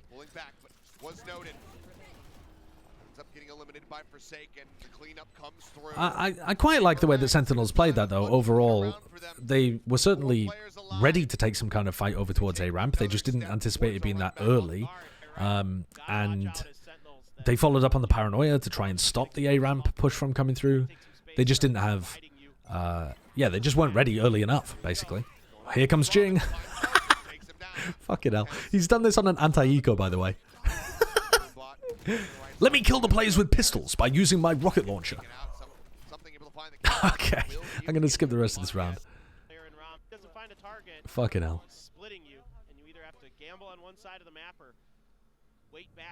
Alright, taking a timeout here as well. And now these opportunities are actually slipping away. They had 6 rounds. Now they only have 4.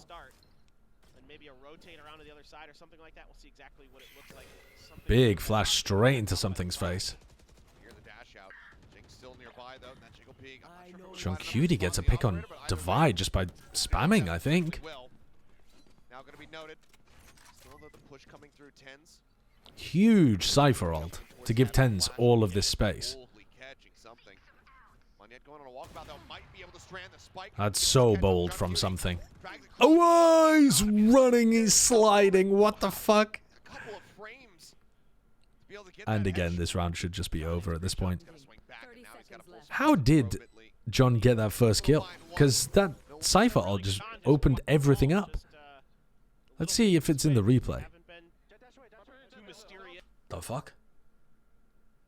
Okay, no idea how he gets that kill particularly, but that completely cracked open the round. Dialed in time, and it's a really good timeout call from Sentinels. They use that utility. You think he tagged him with the aggressive Kame main? Ah, right, yeah. Yeah, probably. He has been doing that cam every round. That makes sense. Enough time for them to swing over, but something with the opener. Yeah, I mean, I was going to say, it's kind of surprised to not see the investment there on the operator, given the Divide was coming into the round with about 7,000, but... Ten's Omen is getting caught out a little bit. Some of the opening kill The fake dash there. to try to prompt them to go into a react On towards mid to B. Swing out from Divide, trying to Divide time it. misses. Only gets a little bit of damage down on Azelsis. Moniette now. Stranded on the site. Jing trying to peel, trying to pull some attention. Forsaken just walks through his team's own nade, From behind, but facing onto 1,000 angles to try to help Moniette. Moniette continuing to just play this out as quietly as he possibly can. Shot just over the head of John Cutie. Spike now going to be dropped in second. God, Trying to hold Zekin's the so good. line. He manages to do so. To be the Sentinels. Yeah, nasty first map. Just so many more mistakes happening there from PRX because of the way that they were trying to play. And they won a couple of rounds by playing in that kind of manner, but for the majority of it, Sentinels were playing really nice and disciplined and had extremely good defensive setups, and then they just kind of managed to grind it out on the attack side. But it's not like that map really demonstrated anything amazing for Sentinels, but what it did demonstrate was that all the pieces work, even when you pressure them really heavily. Their defensive setups looked really tight. The coordination was good. Their ideas worked, even when PRX were kind of trying to disrespect them. So it's not like Sentinels brought anything massively new to the table to win that dominantly on split. It's just that PRX really stress tested it, and Sentinels' ideas held up. Very good defensive setups. On this map, we've got to see Sentinels' defense play out a lot better than it did last time. PRX won on this map previously. God, wait, I've got to go back and take another look at that.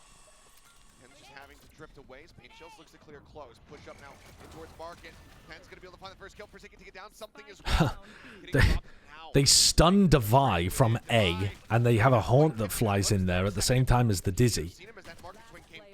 And they just run at them, crushing them in market. Definitely not respecting PRX. Doesn't really matter. They're expecting the attempted crunch through market. Read my message.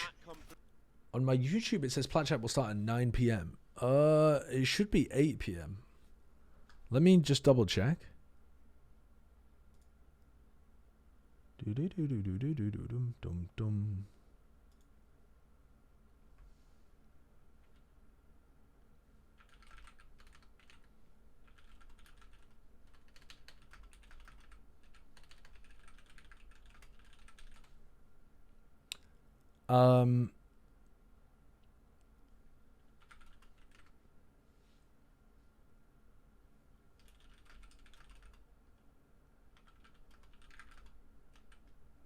Let me just message Kurt and make sure.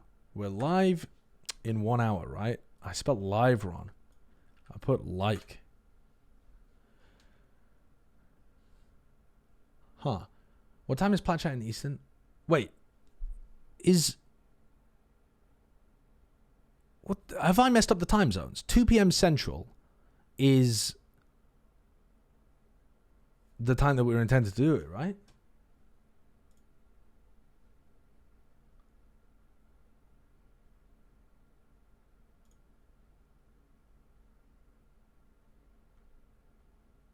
Let me just... Whoa, whoopsie daisy. Got my monitor capture on.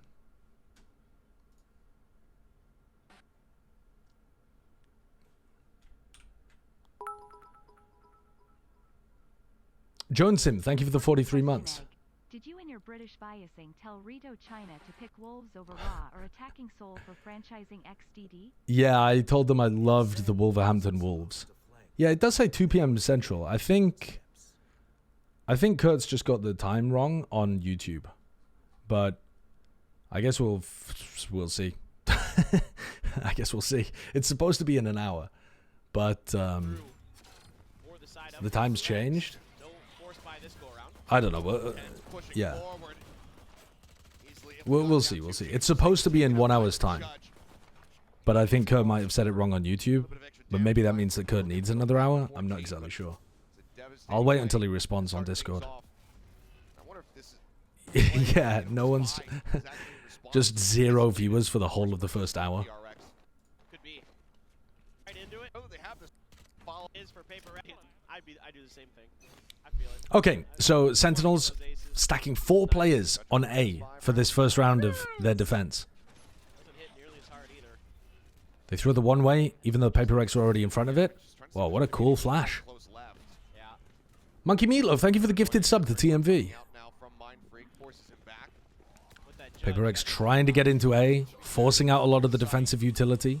Now throw nade, Boombot. Boombot gets broken early. Do they cancel, or do they just walk in anyway? They just walk in anyway.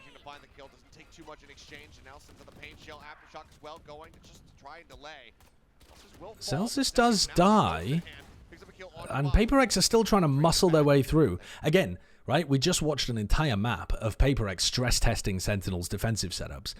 Paper X have found a 4-player stack on A, and they're still trying to go through it instead of around it. It's like that children's book, we're going on a bear hunt.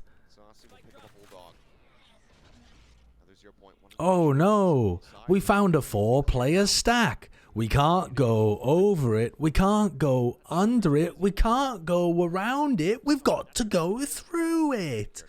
Did anyone else have a goated childhood reading that book? It's so good.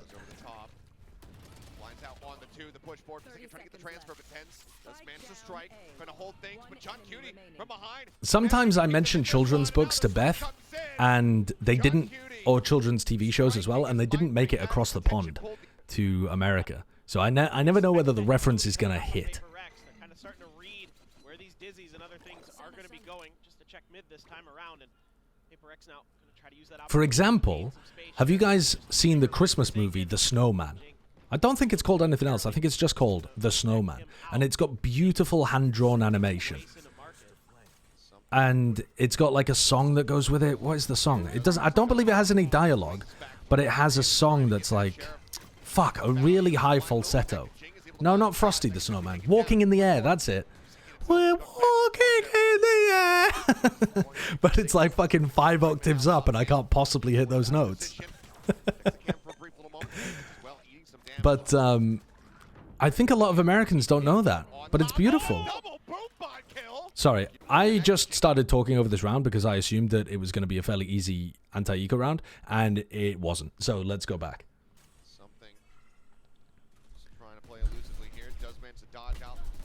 So Zekin's trying to play aggressive over towards B main, and that opens up market. Zekin gets overwhelmed as Zekin also dies. Sorry, Zelsis gets overwhelmed as Zekin also dies. Bloody hell, having 2 Z names on the same team is messing me up. And then they try to flood into backside, but the Boombot kills 2 of them. And even if the Boombot hadn't killed them, Mindfreak was about to. That's where the aggression from Paper X really finds a hole, right? So I was talking about stress testing the defensive setup. The part that's missing here is this market presence. So Sentinels' idea on the defense is that they're going to try and fight B main, and they will still have time to go back and deal with market after they've pushed the B main players back. But Paper X are so fast that they find the hole in market before Zelsis is able to plug it. So this is what I mean about like Paper X stress testing their defensive setups. Against a really quick team like that, they don't have a good defense over market at the beginning of the round. Buy. I just can't believe that 66% of Jing's kills are from a Boombot. Now he's one away from a showstopper. There he is. Now he's got a showstopper. Yeah. Tens gets killed trying to challenge. I don't think it's a bad idea to challenge market ever. Like, I'm not saying you should never challenge market. Or like mid from market. But Tens is going to have to be cautious if he keeps getting punished there, because losing a player like that just makes it so much easier for the attackers. to take important map control in that area. Now Jing has gone insanely deep, but he's also set up for Devi. And at the moment, this is looking like Sentinels are getting exploited towards mid and market. Now, assuming that they don't win another eco round here, I'm surprised Zelsis didn't ult at the beginning of the round. But maybe with PRX... Oh my god, what? Sorry, how's that happened?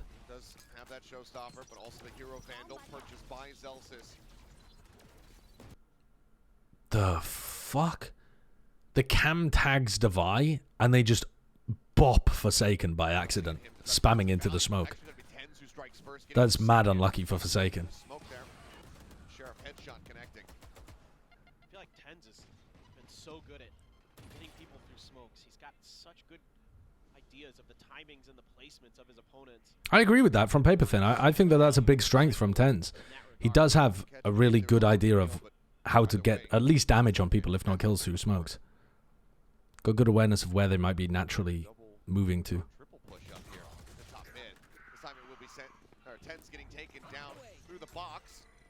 I think that's an alright play to go for. And they've crunched PRX in mid right now. Oh, Jing, get your gun out, man.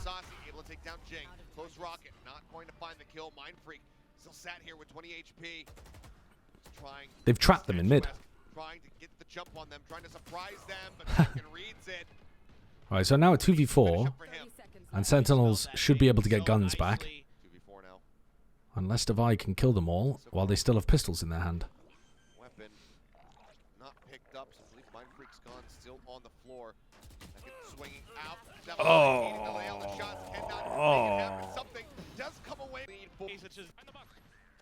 Oh, let's look at the replay, yeah. You said that this shows how he got the kill. Oh, he actually does just catch a flash of Forsaken. Okay, so it wasn't a complete accident. He hit that. 5 health. But the teleport doesn't actually take him far enough away. Clears out one of the trap wires. The full rotation from Sentinels now arriving as we'll see the wingman get the plan of the spike. Rolling Thunder and the Nightfall. Using the Rolling Thunder and the Nightfall at the same time. That's got to be a bit of miscommunication, right? Not gonna find much. They could have used one to take sight and one to put pressure B main. Catching Jing was the K down a bit by the seas. Turn to the flash. Something swinging forward. Does find Celsius. Looks for another. Is able to find John Cutie. And now the cleanup comes in. Sen just ran out of utility once they got to the site. If you can find, don't let them, to be frank, on this map. Right forward, Jing. Well, yeah, the Prowler's still managing to lock on. If the Prowler had been broken there, PRX would already have a ton of space. They've paranoid the left side. Got somebody deep down the right. Look at this is a nice setup though, because John's put double trips over towards A and he's playing really far away, so he's not going to get hit by this KO ult. These trips are still going to be active. Don't know if they're going to get a kill out of it, but it's a good idea.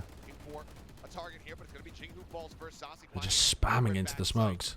In the smoke is Mind Freak and now Forsaken on the ground as well. The pivot second, spotting him coming out of the smoke. The res going to be used. Oh, good swing by something. Nice work using Forsaken as bait. Spike, however, not planted, but it's within the hands of something. He's rotating out the neural depth, going to be revealing this one, so now they have to just cut down and head over. A lot of spam through smokes here, just being the biggest difference maker for Sentinels on defense. I think they killed Jing through the smoke, and I think they managed to get another one as well. Falling back into those angles towards the alley. Something so aggressive. Oh, the Jiggle not spotting much there. Oh, good awareness from Celsius.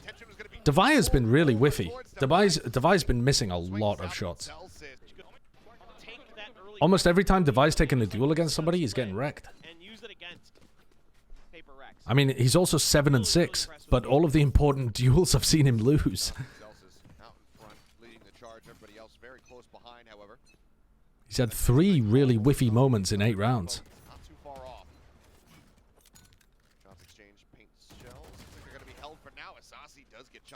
And that's another eco that Sentinels win. Or like a half-buy round. Nice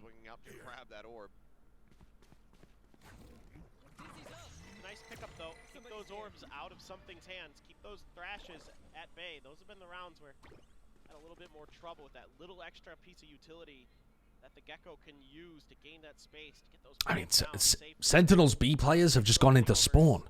Everybody on Sentinels is, Completely into spawn. yeah, they're expecting a push. They're out of so B. worried about the mid push. And Paper X have just been given B completely for free. Maybe a straight up B main push. Goddamn. Kitty will tell them everything that they need to know. That will now be taken out. So what kind of positions Paper X does take here in this post plan. The Sentinels widely find to try to play for this retake. Sasuke at 2 HP, that does make things a bit more difficult. Something Wow. does have that thrash as well for this post plan. That makes things even more difficult to buy with the neural theft. Just picking everybody. Seeing the triple stack there. Approaching from market. Putting in a disconnected position. Pop flash, the Dizzy going. No one.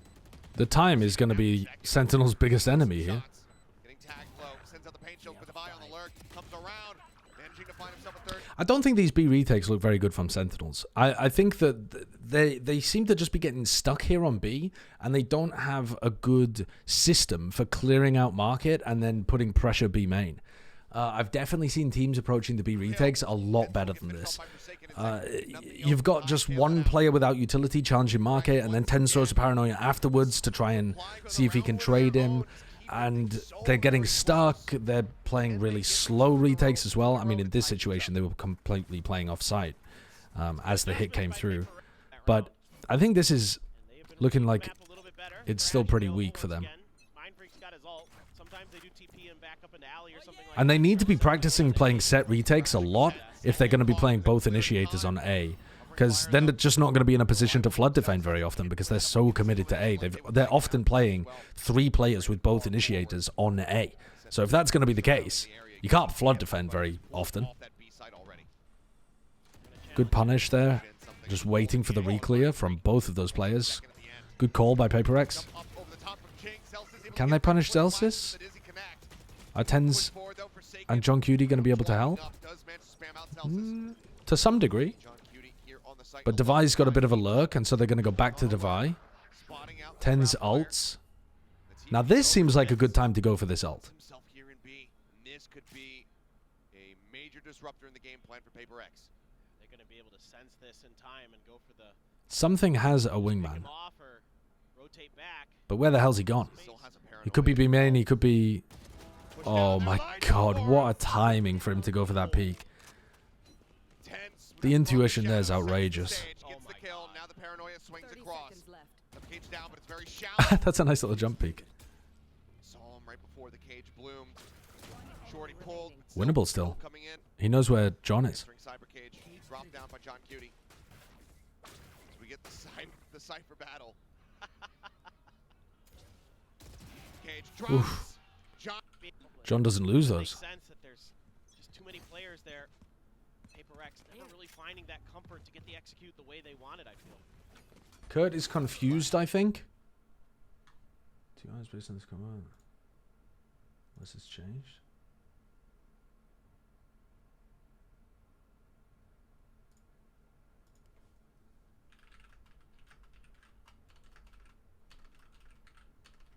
Yeah, Kurt's just confused about how time zones work, I think.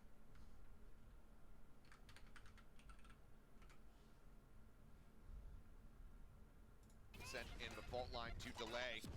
HLs as well. Stopping them here in their tracks. 0 point not going very deep. Not going to be getting the null out onto anybody. As second, taking this close left angle.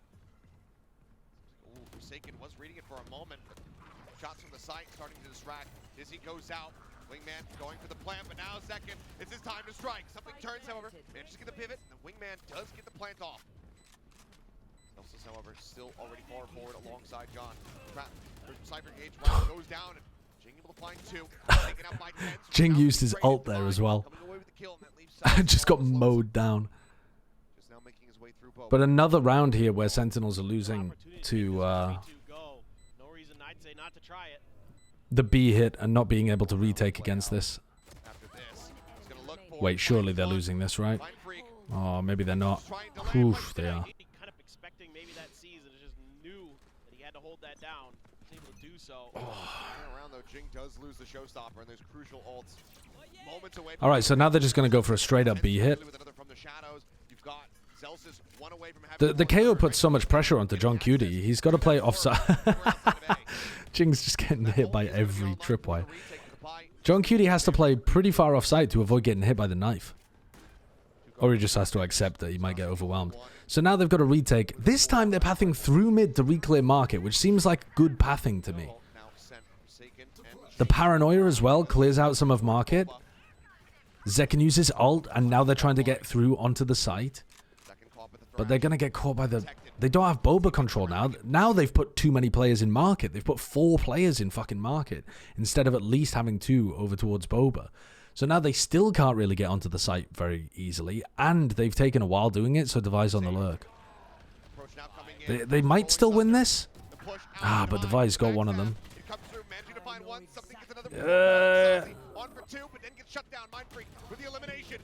Yeah, I like that idea better, but they just lost every round where PRX got a post plant on B. So that's another instance of it not being an amazing defense side by Sunset, on Sunset for Sentinels. If I can hold market and swing in through mid as well to back them up, something just going to play for the orb. But we've seen Sentinels be really good on the attack side before. Now, the thing that really fucked them last time they played against Sentinels... Sorry. The thing that really fucked Sentinels the last time they played against PRX was that PRX was stopping them from going for AXX. They were just dumping utility on defense into this area of the map to stop Sentinels from getting that for free. And then Sen didn't have the utility to go for an exec on A. And Sentinels looked quite weak when they were going for B splits or B execs or that kind of thing. So I'd like to see, maybe, Sentinels show us some improvements in that area. On the pistol round, they're playing 5 in mid. But with the door closed, they don't really have an opportunity to put pressure on market. Now that they do, Jin goes for a peek.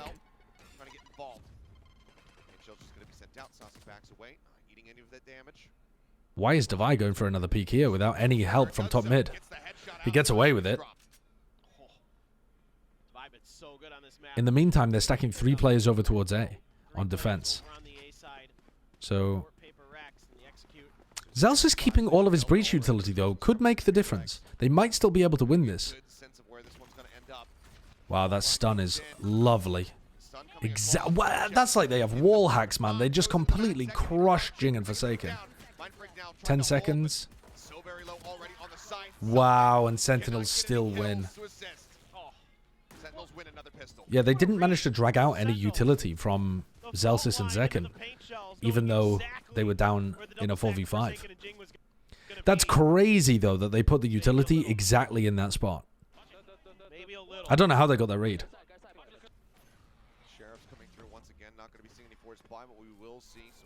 Spoiler, it made the difference. Yeah, it really did. Wow. They've pushed very deep in tiles and mid. I don't think... That's weird. Something was trying to flank behind into their spawn and got caught by the B main trip. This doesn't look like it should be too dangerous, though, for Sentinels. I would imagine they can convert this post plant.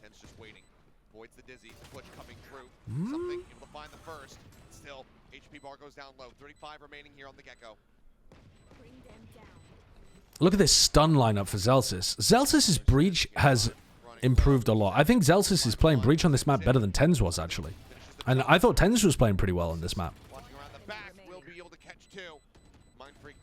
He's saving his utility really nicely. All of the fault lines and all the flashes are getting huge value. Especially the fault line lineups that he's got. Trying to get Sentinels caught out in position a little bit, but so far Sentinels have been pretty good at dodging it. Oh my god. Wow, right into something. Well, trying to up the pace here. Doesn't go the way that they were hoping for there, but 10 still able to find Jing, so trade out on the races across the map. Something as well, still at 11 HP. An advantage in that sense. What is this lurk play? The breach lurk into market is wild. Tens gets up on Mind Freak as well.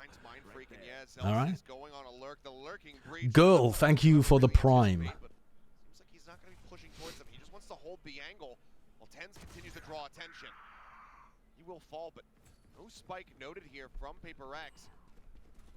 They're going to realize now that this is intended for B. Cam comes through and 11 HP for something. Going to try to go through market. The other two on top. Very different bonus round idea for Sentinels in this round. First and foremost, and Saucy And goddamn, again, it's all on that little something setup. with 11 HP. The entire round was just Sentinels approaching from unexpected areas. Paper X lost control and information over towards A, so Ten's got a pick. Then Zelsus went on a really unexpected lurk into market. The breach lurk play really caught them. What does that say? Kingly. There's an adjective. You're just seeing some Bane sign in there. I mean, we're getting players that aren't even in this event. What is Ten's up to inside this smoke? Why is he in this smoke? On the orb coming through, Jing. Taking that for himself. What's he ever doing from here? Ready for the dizzy. Quickly cleared.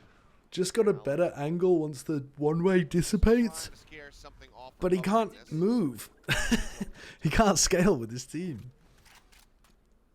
He's vibing? Yeah, he does appear to be. Patience. I don't know why, but he is. Keeping this game in their own pace, not letting Paper X just kind of explode or get overly aggressive. Sometimes Tens just be doing things. Willing to absorb the pressure that Paper X may or may not. Which want is to do. fair. Paper X this round doesn't want to do it, but again, Sentinels do such a good job with the patience, Oh. controlling the initiative. Of Good info from Sassy. He finds the trip and he finds exactly where Devi's playing. Now Paranoia going through, dizzy up over the top, the blind with two, and Paranoia as well. Almost getting caught there by the trap play. And now Sentinels realize that there's so many players over towards A, they're going to go for the B hit. Devi dodges it. Not connecting trapwire, finding one. Oh, almost able to get two, but the follow-up from Forsaken does actually manage to get the second. Alright, 4v3 retake. How does Paper X play this? They used a lot of their utility early on going for that A trap. So they have like Mosh, Boombot, a smoke. Nothing amazing to work with. Taking around the back, now noted. Camp gets destroyed. Jing staying elusive, bounces away. How did the breach flash not get him? He turned it. This is what I'm talking about. The pros are fucking inhuman at turning the flashes. Kill. Something falls. John Cutie, however, 25 HP, still stands his ground. Forsaken with 5 health. Puts this much more pressure on Mind Freak. Swing coming in, the headshot is good. They have to get onto the spike. Sassy here in the soon. Start to move 1v2. away. Forsaken very weak. Planted in the back, the tap, the spray. Oh, that was close. We saw those bullets whiz past his face. Sade, but he actually gets the He doesn't have time. Oh, he They didn't does. have it held He's out. just have time, right? He's got like All the way, 0.2. trying to make it happen, but it's gonna be just shy of the mark, perhaps. No. 0.45. Yeah, at least goes for the finish, thinking he could probably buy enough time, but he's Ravioli, thank you for the 6 just half a months. second short. Thanks for the Now there's off-season ults fun everywhere. I mean, sideshow. look at Been this. watching Second, old one Flat away from Chat having House his showstopper co-streams Jing in the just meantime. two. It's ult for You've been Christmas. watching the old co-streams? Crazy Hell yeah. empty shortly. As for now, it'll be a very quiet beginning. And again, the tempo of this map has been so masterfully dictated. Sentinels now have Sentinels enormous ultimates to work with. just creeping through, devise Contacting, trying to give as few utilities. cues to Paper X as possible. Then Trapwire again outside of market. Here we go. Prowler. Care.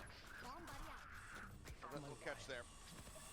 Yeah, I'm not spotting much of anything there as Tens. Trying to approach through mid. Will get spotted. Forsaken able to take him out. Now without their Omen and Zekin again just getting. I like the flood defending from Paper X. And the fact that Paper X also managed to kill the player in mid. Yeah, that's devastating. This looks dangerous for Sentinels. Gonna find some ways to guide it into an angle. If Sen had not been able to win a couple of eco rounds earlier on, Rocket goes down and the kill not gonna be found. they would be in a lot of trouble right now. Back away as he was playing out into the open. Answering Rocket at the ready, but Jing wanting to hold that perhaps for a future buy round here. That wasn't me pausing, that was a And freaker. so far, only able to find 1 kill. They're onto something. It is just John and Celsius left standing. The one way, 'cause everybody can see So underneath. tied up 9-9. And at the moment, it feels like Paper X are going to be able to take it, because Sen have not really been able to get their classic execs working. Forward, we can see just how far back they're playing. Your point, not finding anybody there. Tens Ten's caught in mid as well. Gives him a little bit of extra room. Jing What an here odd goes. spot for Tens to be in. Oh, I suppose it's not that odd, is it? Because Jing's pushed down mid with the showstopper, and Tens has committed himself. Far back they're playing. Your point not He just finding gets anybody caught. there. Ten's taken down. Forsaken finding the kill. Rocket just gonna get sent. Won't find any damage. It is a slightly strange way for Tens to play the beginning of the round. If he wants to be over towards the tail, the tile side, he could just start the round on the tile side. He doesn't have to teleport across. So something a little new And put into play. if you're going to teleport at the beginning of the round, it means that you can't smoke at the very beginning of the round, which means that your team can't immediately take mid control at the start of the rounds as well. And Be ready for this one. having priority over the angles is often a lot. Oh my god, this is crazy. And they Just a ringer Rosie. But this also means that Paper X aren't going to expect them to be up mid. something is relaying that mid is So clear. Mind Freak could get caught. Very This could be bad. devastating for Paper X. Not paying any attention towards the side of the map. Jing about to Oh, swing around, Jing's just... however. But he's Jing not had ready no for it. idea they were there. The Mind Freak fast enough. That's a wild timing round. Forsaken. That is a Stunned up, wild second timing arrives. round. Takes him down. Now it's Ringer Rosie. A pocket full of posy. A tissue, we all fall down. somewhat secretive here, but goes jumping out around the side to try to A happy little nursery rhyme about the Black Death. Defy now. Nation and Sentinels will get Round. That's the round. another 4v5 It's ring around the Rosie. What did I say? to a win. Ringer Rosie? I can't remember what I even said. Paper X to start that round. Catching them off guard at every twist and It turn. passes. Stay focused. So incredible. And I like the little tech play from Paper X to start that round. Saucy. Let's taunt fly in the mid on top of that wire. Or in the falls down actually. There's a wire you can land it on up there, but Listen, did you all die of the Black Death or did we? Okay, Americans? Are you going to tell us how our Black Death nursery rhymes work? Were you there? playing here. No. Swing out, yeah, something spotting a glimpse there of John for a moment. Backs away. That neural theft still in play. Didn't see it. Necessary to invest Don't in the correct last me. round. Second jumping forward, still getting the Any kill. trade by Jing? Right before that, Dizzy comes in. Ooh, Zekken knows he's here. Camel, which side is gonna be swinging out Okay, on? Jing still gets the kill. Head shot, but not Ah, the flash in Devi's face. There's still Flood defending, them back to the spot. and they've killed Sassy. Just enough of This is what I'm talking about. Paper X look really good in terms of their B defense, and then on A, they're just utility dumping. relaying to his teammates. They're getting the information much earlier than Sentinels that it's a B hit, John has been doing really and they're able to actually rotate people over to Flood defend. And they're not afraid of on the other side of map. flooding with only the Omen and the Cypher, which Sentinels normally like to wait for the initiators to come before they get into backside. For Paper X, you do have that But in this round, nice lurk by John Cutie after putting the pressure over towards B, so now we get to see Paper X's A retake. couple blast packs for Jing to get on in there potentially from the backside, but the trap wire to cover that flank angle. Planted. To your point, lets them know that there's no one playing quite all the way into back sight. I don't really know what this Command ticking away. Just ult does particularly. I guess it stops Zelsis from using his stun. double push comes out the back. I guess they aren't keeping track of all the breach utility as well, but it's not like it's a really heavy post-plant composition where you have to deny the post-plant util from being used. Makes him think twice about that hold. Cam now out. Finding Forsaken one. grabs Taken one, down. Celsius and they able get by the Mind Freak. trade. Everything John else shouldn't on be able to the win idea. this. Stuff wire. And yeah, I think Paper X continue to look pretty good here. Now, I know that the score is 13-10, so Sentinels are going to win the next 3 rounds in a row to win the map. And we'll see how they do that. Certainly the breach ult isn't going to hurt. The volley goes off, but now he's stuck, blinded up. Rest in Now the peace, shot something. will take him down. The first kill goes the way of Sentinels. Oh no, it looked like maybe This is one of those rounds, actually, where the Cypher ult can now be a massive tool that you can build the round around. Where you can... So now that they're in a 5v4 situation and they have the Cypher ult online as well, this is a round where Sentinels can decide to just spread back out around the map, and then John Cutie can use his Cypher ult later on this body, and they can use that to hit wherever the weak site is going to be. Because the defenders are going to have to spread out if you cut noise, and they're going to be more thinly spread, and you can ult that body whenever you like. It doesn't have to be immediately. Would allow them to use that The Cypher ult is now so much better than it used to be. I don't know whether they're going to go for that, but it's certainly an option that presents itself in these kind of situations. Slowing them up at every twist and turn, but there's the ult investment now coming through. Get the spot. And start Yeah. rotating off. I actually don't think they get the most... They're going to use the Cypher ult to bait as if they've rotated all the way to A. So they're using the Cypher ult to fake, hoping that it pulls people away from B. So this is like mind games on mind games here. Instead of just actually using it for its info, they're using it as a fake. But they haven't really bitten. There's still 3 players here. That's just because Zeken's good at entering that they win that one. Forsaken, a lot of the time, should be able to get that kill. Oh my god, what a shot from Mind Freak.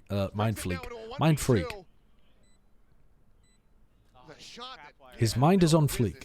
Trapwire will be cleared. They know exactly where Devi is, but now he knows where they are. Answering neural depth going through. It's the ping. Waiting for the swing. The jump across. And he can't stabilize fast enough to find Sassy. The last member alive. Sentinels moving up to 11. American prairie dogs can still give us bubonic plague. Damn. Taking down something, stopping him from I was gonna say go lick a prairie dog, but that seems pretty harsh. It's great recognition by Zelsis. I mean, you gotta love the way that he's using his utility. It's so smart, so on point. the bolts that they have available. Nightfall showstopper. Now drawn out. John Kitty already finding something. The rocket. Positioning from Jing shuts down Zeken with the showstopper. Sassy picks up Devi as well. Wait, let me go back a little bit here. How does Devi die? He gets caught by the ult, and then he gets blinded. He's inside his cage, and he just gets killed by the player from B main. Yeah, fair enough. It's a good teleport in by Tens as well. It's well supported by his initiators in B main. Tens has no reason there at all to take that risk. It's a bad play to go for, because if you lose, then you're in a 2v3 rather than a 4v2, but he gets away with it. And Mind Freak's going to save, and not even going to be able to save. The timings here, a couple of them have just not gone the way of Paper X. Huge paranoia there. Oh, and something's under a lot of pressure. The combo of Zeken and Tens pushing off the initiator utility is way too much for him to deal with there.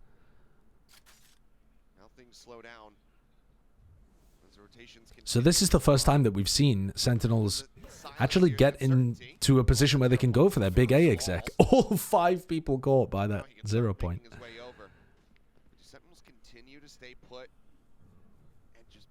They're going to go for a tiles flank for the retake, but they know that they're going to hit the trip. John Cutie's always going to have a trip here. So what is their game plan to deal with that? I don't see how Paper Eggs are getting value out of this.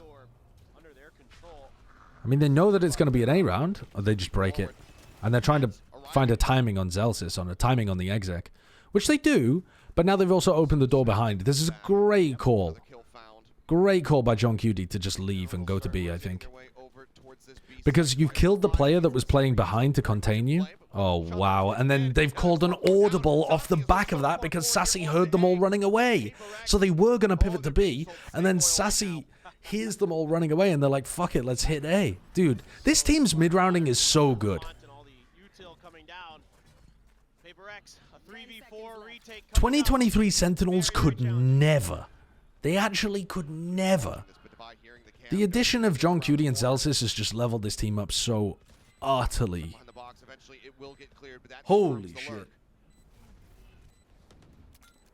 John Quality Tactics.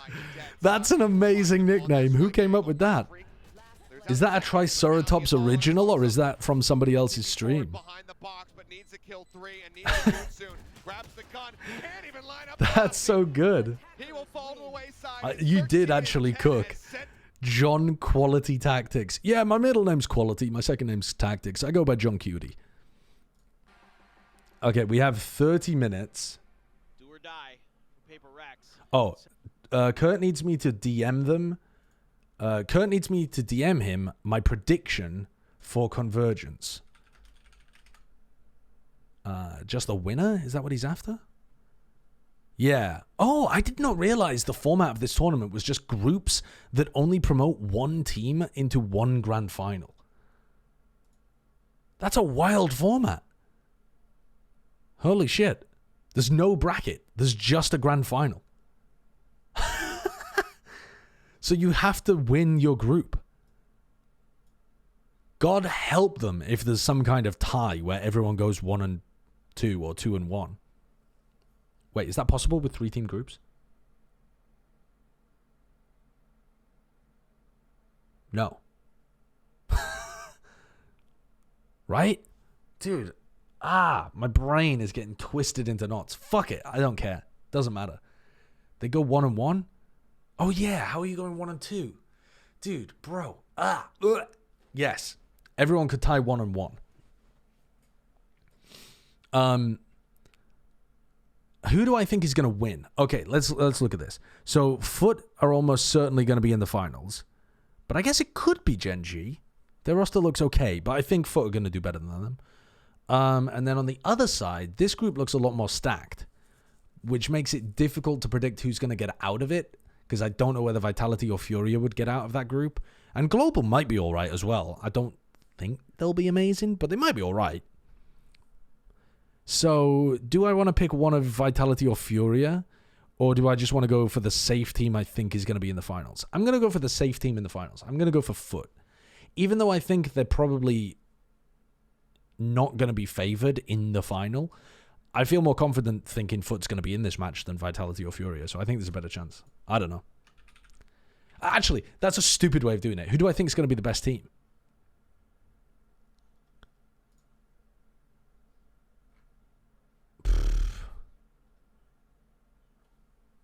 I'm actually going to go for Foot. I'm still going to go for Foot.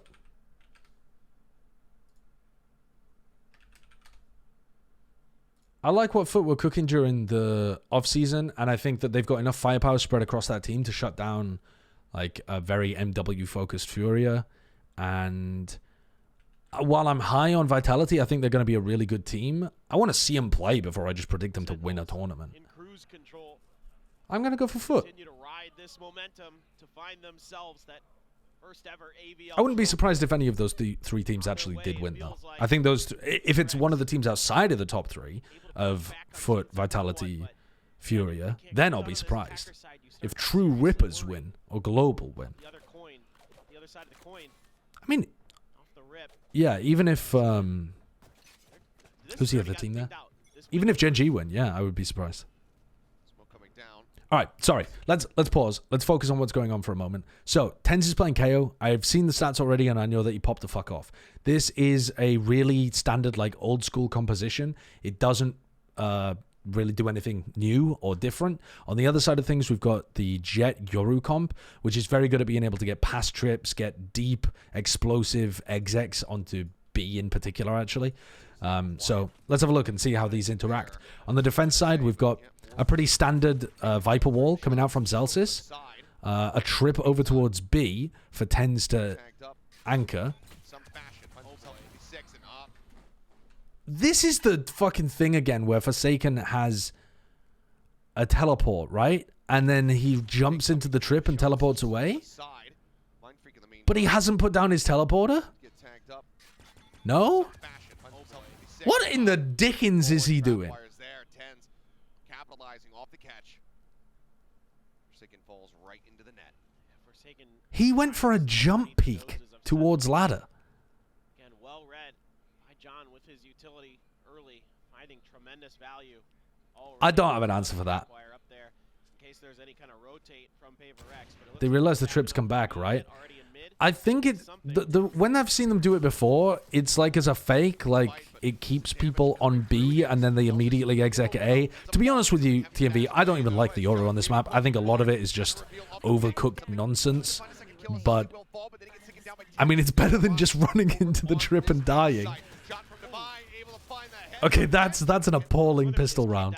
You can see his teammates are picking him up already. Zelsis is screaming his name. Number one Yoru hater. I like the supportive Yoru gameplay, like Ethan plays it on Pearl. I like that. In the hands of Zekin. Sending something back in the opposite direction. There's gate crash as well there from Forsaken, snapping over towards that A side after taking a bit of damage here. Was able to snatch the orb. So he's got that going for him. You can see already that the 0 point was there to try to check that orb and try to see if they could make a play off of it for Sentinels.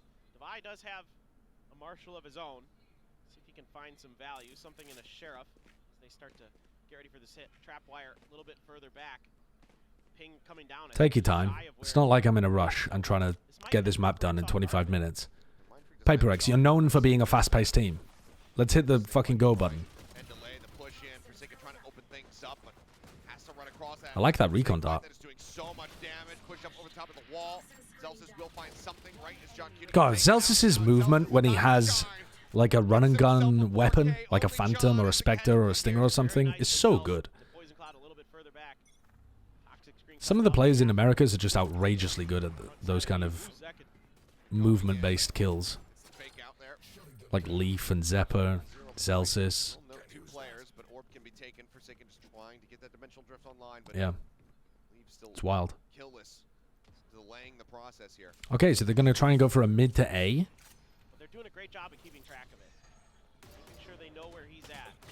Goes up, Tens now being surrounded, shots being sent over here towards Tens just gets completely overwhelmed. Caught out in the open. It's a tough position to play against an A split, that one. You kind of have to fight A main, I think, rather than trying to fight both or trying to fight towards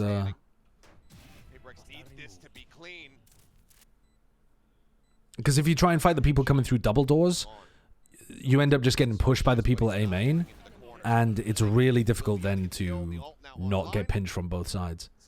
If you try and fight in front, aggressive, you can sometimes get a kill and then back, and still use the pyramids. Looks like he wants to challenge in for the fight. The snake bites flying and eventually will exit, but he wraps around behind. Seems like Zelsis with a pretty good idea of this. Really big loss. Yeah, Zelsis has not got the time to win the round though.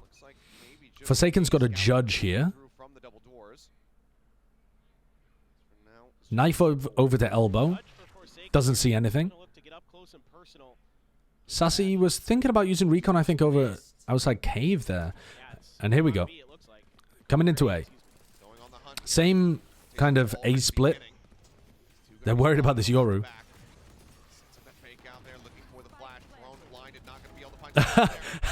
Tens is just ducked down as far as he can, trying to avoid the jumping judge. Forsaken probably gets fucked there by the nerf, actually, because he's done quite a lot of damage to Tens, but the jumping nerf has been... the jumping judge has been nerfed recently. So, better positioning and anticipation there from Zekken and Tens. They both back away to yellow. And Zelsis is farming in mid.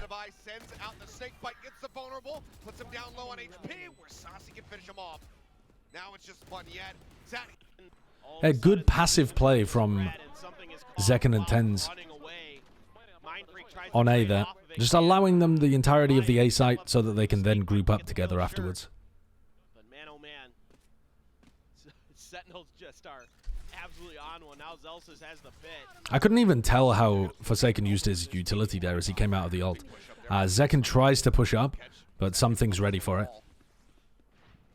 Let's just go back to the beginning of this round. Yeah, they're gonna push elbow with this, maybe. Oh my god. Yeah. Push up there, but something. Able to catch Zekken up over the wall. Good opening kill. I think going for a play like that is really fine. I'm not sure if Zelsis is supposed to be covering elbow there for him. It feels like he should be, but maybe there's something else that he needs to be doing, like breaking recon or something, which means that he doesn't want to just be swinging elbow at the beginning of the round. Something is trying to get deep, but Tens had heard him. Got into a sneaky little spot. But then John turning the tides.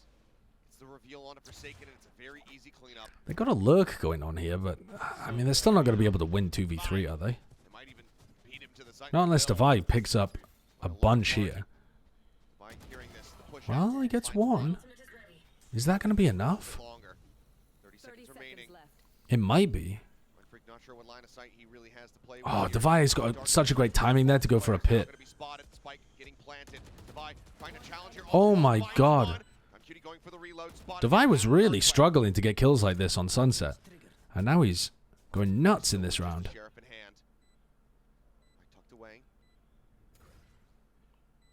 Oh, and John's just lost information. What a round by Devi. Holy shit. Players that are trying to gather him, and yeah, you're right, Devi he has been a shining star for Paper X today, but they need to get the Defensive other players pit. going. Pit now down on B. Each side rotate around here for Devi, and lucky for him, does manage to dodge out on that operator. That double doors is being held. Clone going through. Flash gonna They be fake the dead. No TP, point to and the interrupt clone the goes setup into here. backside. Can go Tens is a jumping little down. worried, Going to be pops the an ultimate, open man that event drops here the from wall. Tens. Gun barrel spotted the drag across. Something just goes for the Tens swing, win but that Zekken is fight. there for the Shut trade. down. The res can come in. Second now picking him up off the ground, and no one in position to try to go for the counter swing to shut it down. Five finds one. Saucy dropped. Hit not invested, but now actually does come through, but now Monyet has fallen. They have a paranoia and a flash to try to peek with here, and nobody's blind. Saucy dropped. Hit Where does this flash even go? invested, but Oh, they do get blinded. He just peeks before the flash. now actually does come through, but now Monyet has fallen. Paper X are tossing their bodies away. Available.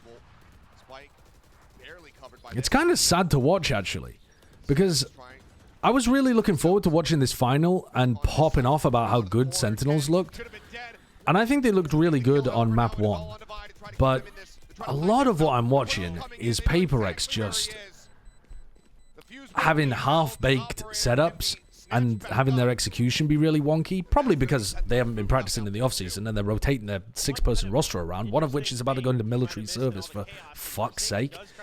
So it feels a little limp at the end here. No kills yet here, and once they knew where that last player was, they were just spamming him down. Still operator for Zekken.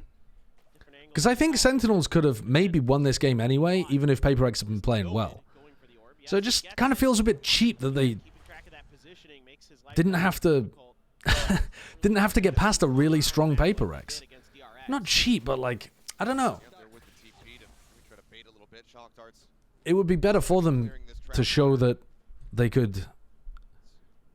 All of them It's more impressive to beat a really good Paper X 3-2 than 3-0 Paper X when they're line. playing super sloppy like this. In my opinion, anyway. Taking some space here. Maybe not in the eyes of the masses. Good movement by Zelsis to try and get around, but that timing was really nice. The double swing through pillars, clean. In the hands of PRX. It's not like everything Paper X are doing is bad. Will find his first.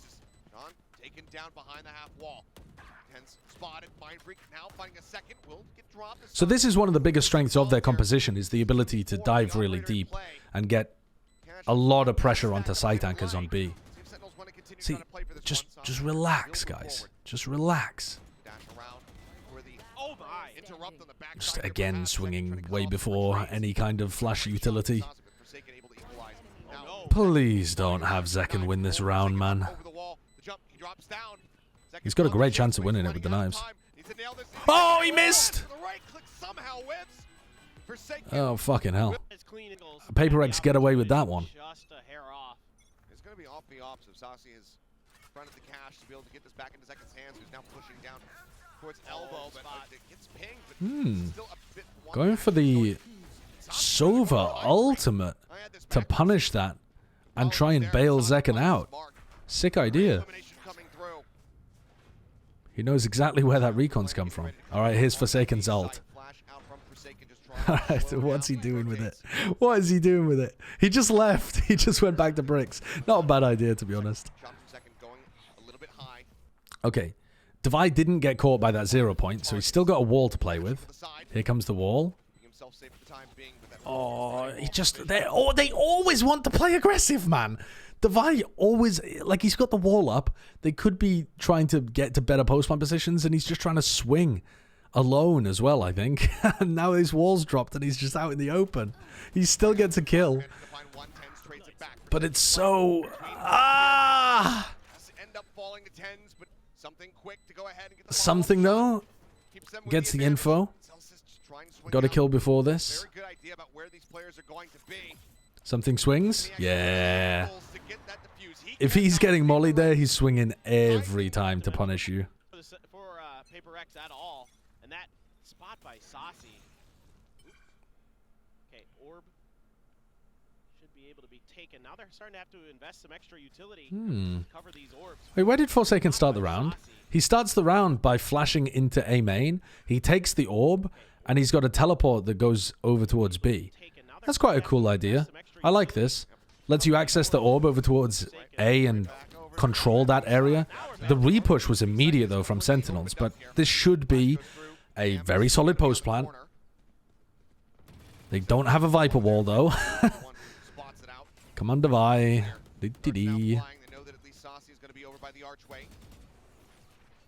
They're droning. Why are they droning aggressively? Just control the flank. I guess they don't think somebody's going to be flanking because Forsaken was playing aggro A main at the beginning of the round. It is... Oh. Oh.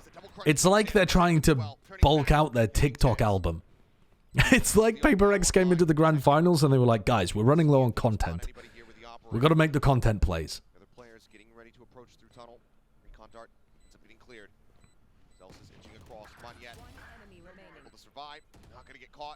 I'm going to skip the rest of this. Who has the best Yoru in your opinion? Depends on what map it is, actually. I mean, for the like supportive style Yoru, Ethan's was amazing on Pearl. For the Yoru on Bind, I think Tens is definitely the best. Not sure who has been the best Yoru on other maps, because there haven't been many amazing Yorus.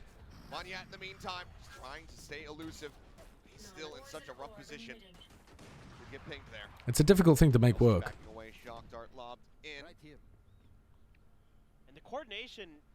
Sorry, let me just go back here. Let me just go back. As we're talking about Yoru, we've got another Yoru well. So let's have a look at this.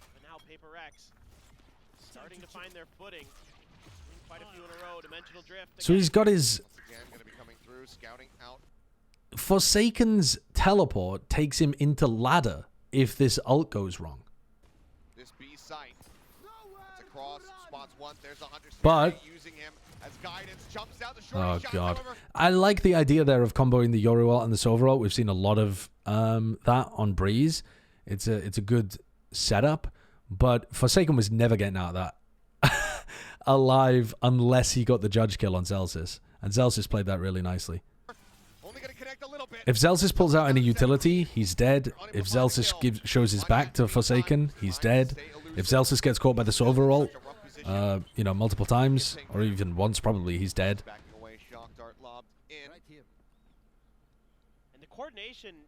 But Forsaken's teleport was not out to a safe point, so he was always hard committed on that. I got the clear on the camera, but now he's pushing up in towards nests. Watching to see if there's going to be any push through tunnel in second.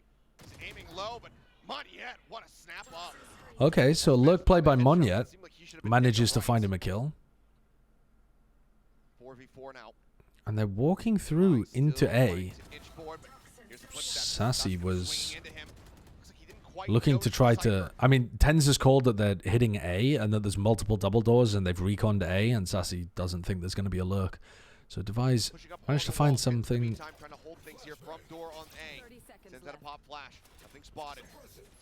Devi probably knows that John Cuty's still here, but I'm not sure he does 100%. He's pinged it though. He knows where the trip is, or he's maybe pinging it. Oh, something should have hit that. Oh, John can win this. The player of planting is so weak. Time is not there. Cannot go for the plant. They were trying to defend the plant. Stay alive. Gets the kill onto John. Zelsis will go the opposite direction, holding. I like the idea of PaperX trying to inform their rotates off the lurk. They get a good idea of what they could do with Devi, I thought for a second maybe PaperX had a read on it. They pinged right next to the wall, but I think it was the just not able to deal with John at the end. So they didn't go and clear it. It would have been tough to clear, but I think you probably have to. The entire time, the tremendous patience there. Rather than Devi trying to play to reposition for the post plant, it's probably better for Devi and somebody else to go forwards into backside to clear it. I think they knew that there was somebody there. The way that they played the plant and the pings on the map seemed to indicate they knew that John Cutie was there. Fight to the lane. Oh, Oof. something getting tagged. Down to 4 HP. See no Sky in sight. Forsaken will be able to find one.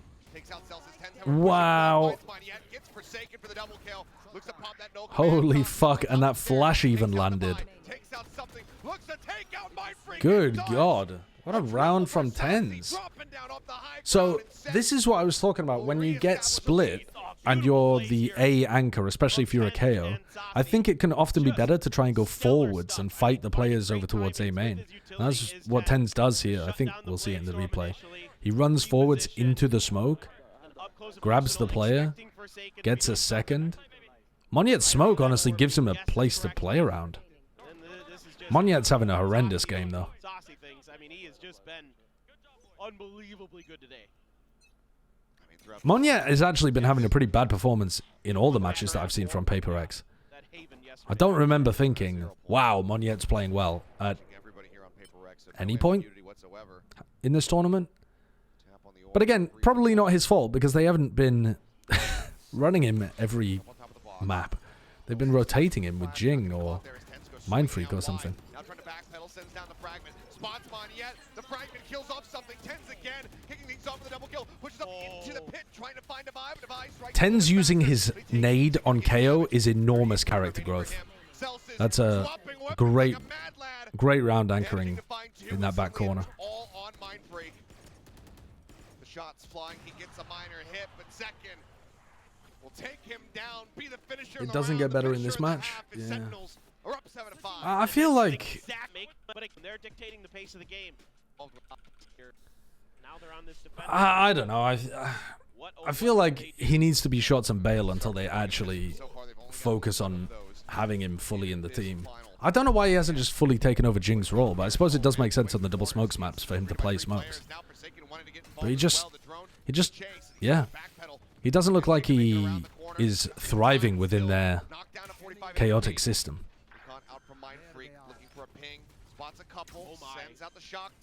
That looks like a fat shock. Good shot from Zekken, though. So much damage from Mind Freak.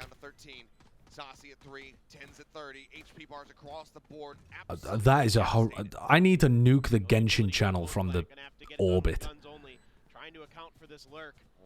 We can't go near it.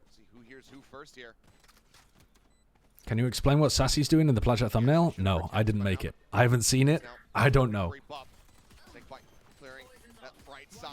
Oh, the orb from Celsius gets so much value. Oh my god, Mind Freak. Oh. Oh, he thought Sassy was playing more passive than he was. Great shock darts, did a ton of damage, but one little mistake cost them the round. Just Mind Freak, the only player with his monitor turned on the pistol round.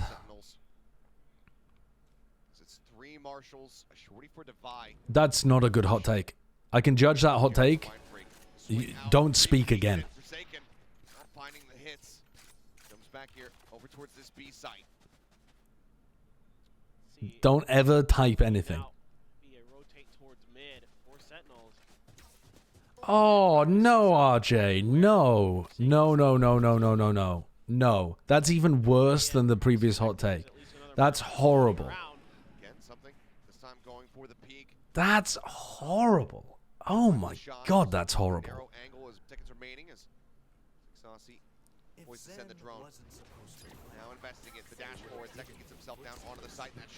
No Man's Wharf, thank you for the 15 months. Yeah, you're all dreadful.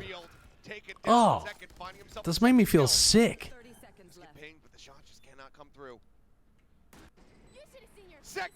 Oh, Zakin got an anti-eco ace. That's cool. Dude, I can't focus. All I'm thinking about is... I'm not even going to say it. Whoa. Right, so looking at how they're playing over A main aggression here.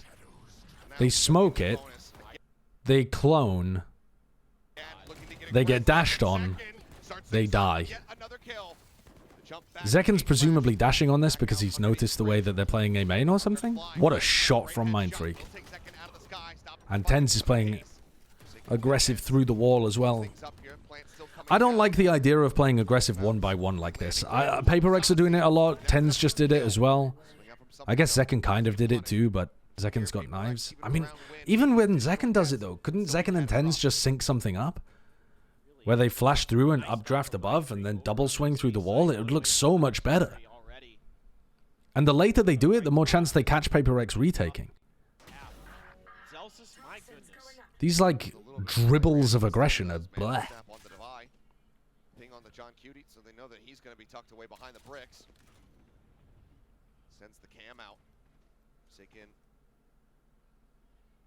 Now, of course, Paper Rex are not going to swing when they have Spike down in the open and die to Zelsis. Still going to be pushing forward. Ooh, what a shot. Push out. Trying to get the catch on him. Finds one. Can he get the clutch? This is what I'm talking about, guys. It doesn't... I'm annoyed for Sentinels because this just isn't anywhere near as impressive when you're watching the decision-making that Paper Rex are going for. It's just such a toss of a map. As the IGL, and now he's clutching You were up. wrong, though. It was John. Dude, that's awful play from Paper Rex. The spike is completely down. They can just play across and wait for people to move forwards, and they just decide to swing into Zelsis and then swing into John. It's poo. But this is literally normal Paper Rex decision-making. I don't understand. First of all, they do overheat a little bit. You're absolutely right in that. But normally, the timings that they pick make a lot more sense. Like, for example, they'll wait until... They'll do a little jiggle, and then they'll see that somebody's out in the open, and then they'll double swing them as they're, like, trying to get the spike or something. They're not just going to fucking rando double swing. There's normally some reasoning behind it. And as well, the coordination on the plays that they've been going for. Like, for example, they've been trying to flash peek back sight on the attack side.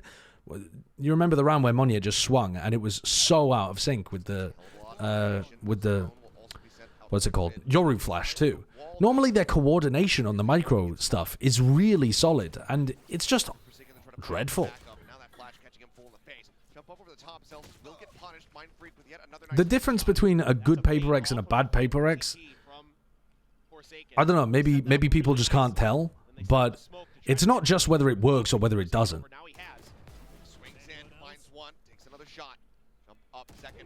Oh yeah, I do only have a couple minutes left, but I think they got rolled on this map, didn't they?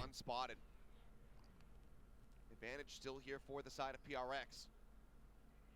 Those haven't lasted too long in this series. Does anyone use the callouts crab and shrimp, by the way? Quickly cleared. Two players noted. Oh, what a swing out. Saucy.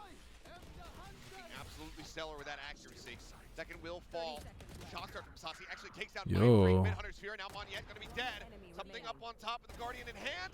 Able to gun down the final two. He and Devi will out of It's a nice spot to play from when the Viper's dead. Sentinels maybe weren't addressing his Mind Freak, and they were able to do it in that round. Again, even though they lose it, it's still good comms, good communication, good coordination from the Sentinels, recognition as well, and you would expect nothing less from the veteran of Saucy. Paranoia sent. Not sure if Zekken actually got clipped by that one either way. Just pumps the brakes for a moment. The flash goes in. With the smoke pushing through it, still proving to be very dangerous. Oh. Oh. Getting tagged, jumps away, managing to avoid the follow-up shot, but now he's out into the open. Takes even more damage. 10 HP remaining on him. I like this pit. I don't think I've seen people do this pit very often, but this is a really nice one for just blocking this angle as well. It's really comfortable for the rest of your team to play post plants because they just play around that right side pyramid, and they don't have to worry about being peeked from double doors. It's time. Just not there. Yeah, okay. All right, I'm going to end my stream then, and I'll hop in the call. It's normally a couple of minutes anyway. Out from Cave, finds the headshot. Second, catches Monyet swinging. It's not even on the spike. Just so much disruption.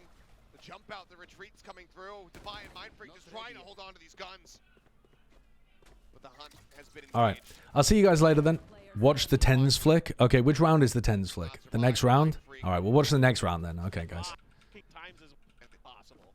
We'll watch the hospital flick. You can't be telling me 10's highlight is on an anti-eco.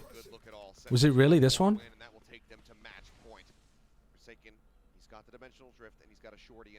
Anyone know if this guy will be on time for the show? I'm coming, Platchat Podcast. I'm coming. Can we get some fucking faux scarfs in the chat? My employer's angry with me. for watching the Tens flick. Falling back. It's a complete evacuation of the B side. Yep. Mind Freak now rotating over to try to get on a line to utilize that Guardian. Continue to just clean. Okay, they're getting to I be... like that they're playing for retake. Everybody on Paper X is That's playing a off site. You're gonna They invest go in for this round, the like you are. Yoru ult. They spot one. The Zelsis, he kind of, I think, senses And he's trying to ult Zelsis. Dude, Forsaken's ultimates have been way over-aggressive. Takes out the 5. Oh, the snap Nice from shot. Tens. Cleans up Tens. What? senses it. Yep. But yeah, Wait, what is that, though? not gonna be finding value. What a fadeaway shot. Takes out the 5. Oh, He's flicking off the Cypher ult. That's crazy, dude. Ten's kills through smokes are ridiculous. How on earth does he just magnetize the Munyad's head through a smoke there? Through almost 2 smokes. He's cheating. He's actually cheating. Okay, I'm going to end my stream now. I'm going to go over to the Plat Chat podcast. Bye!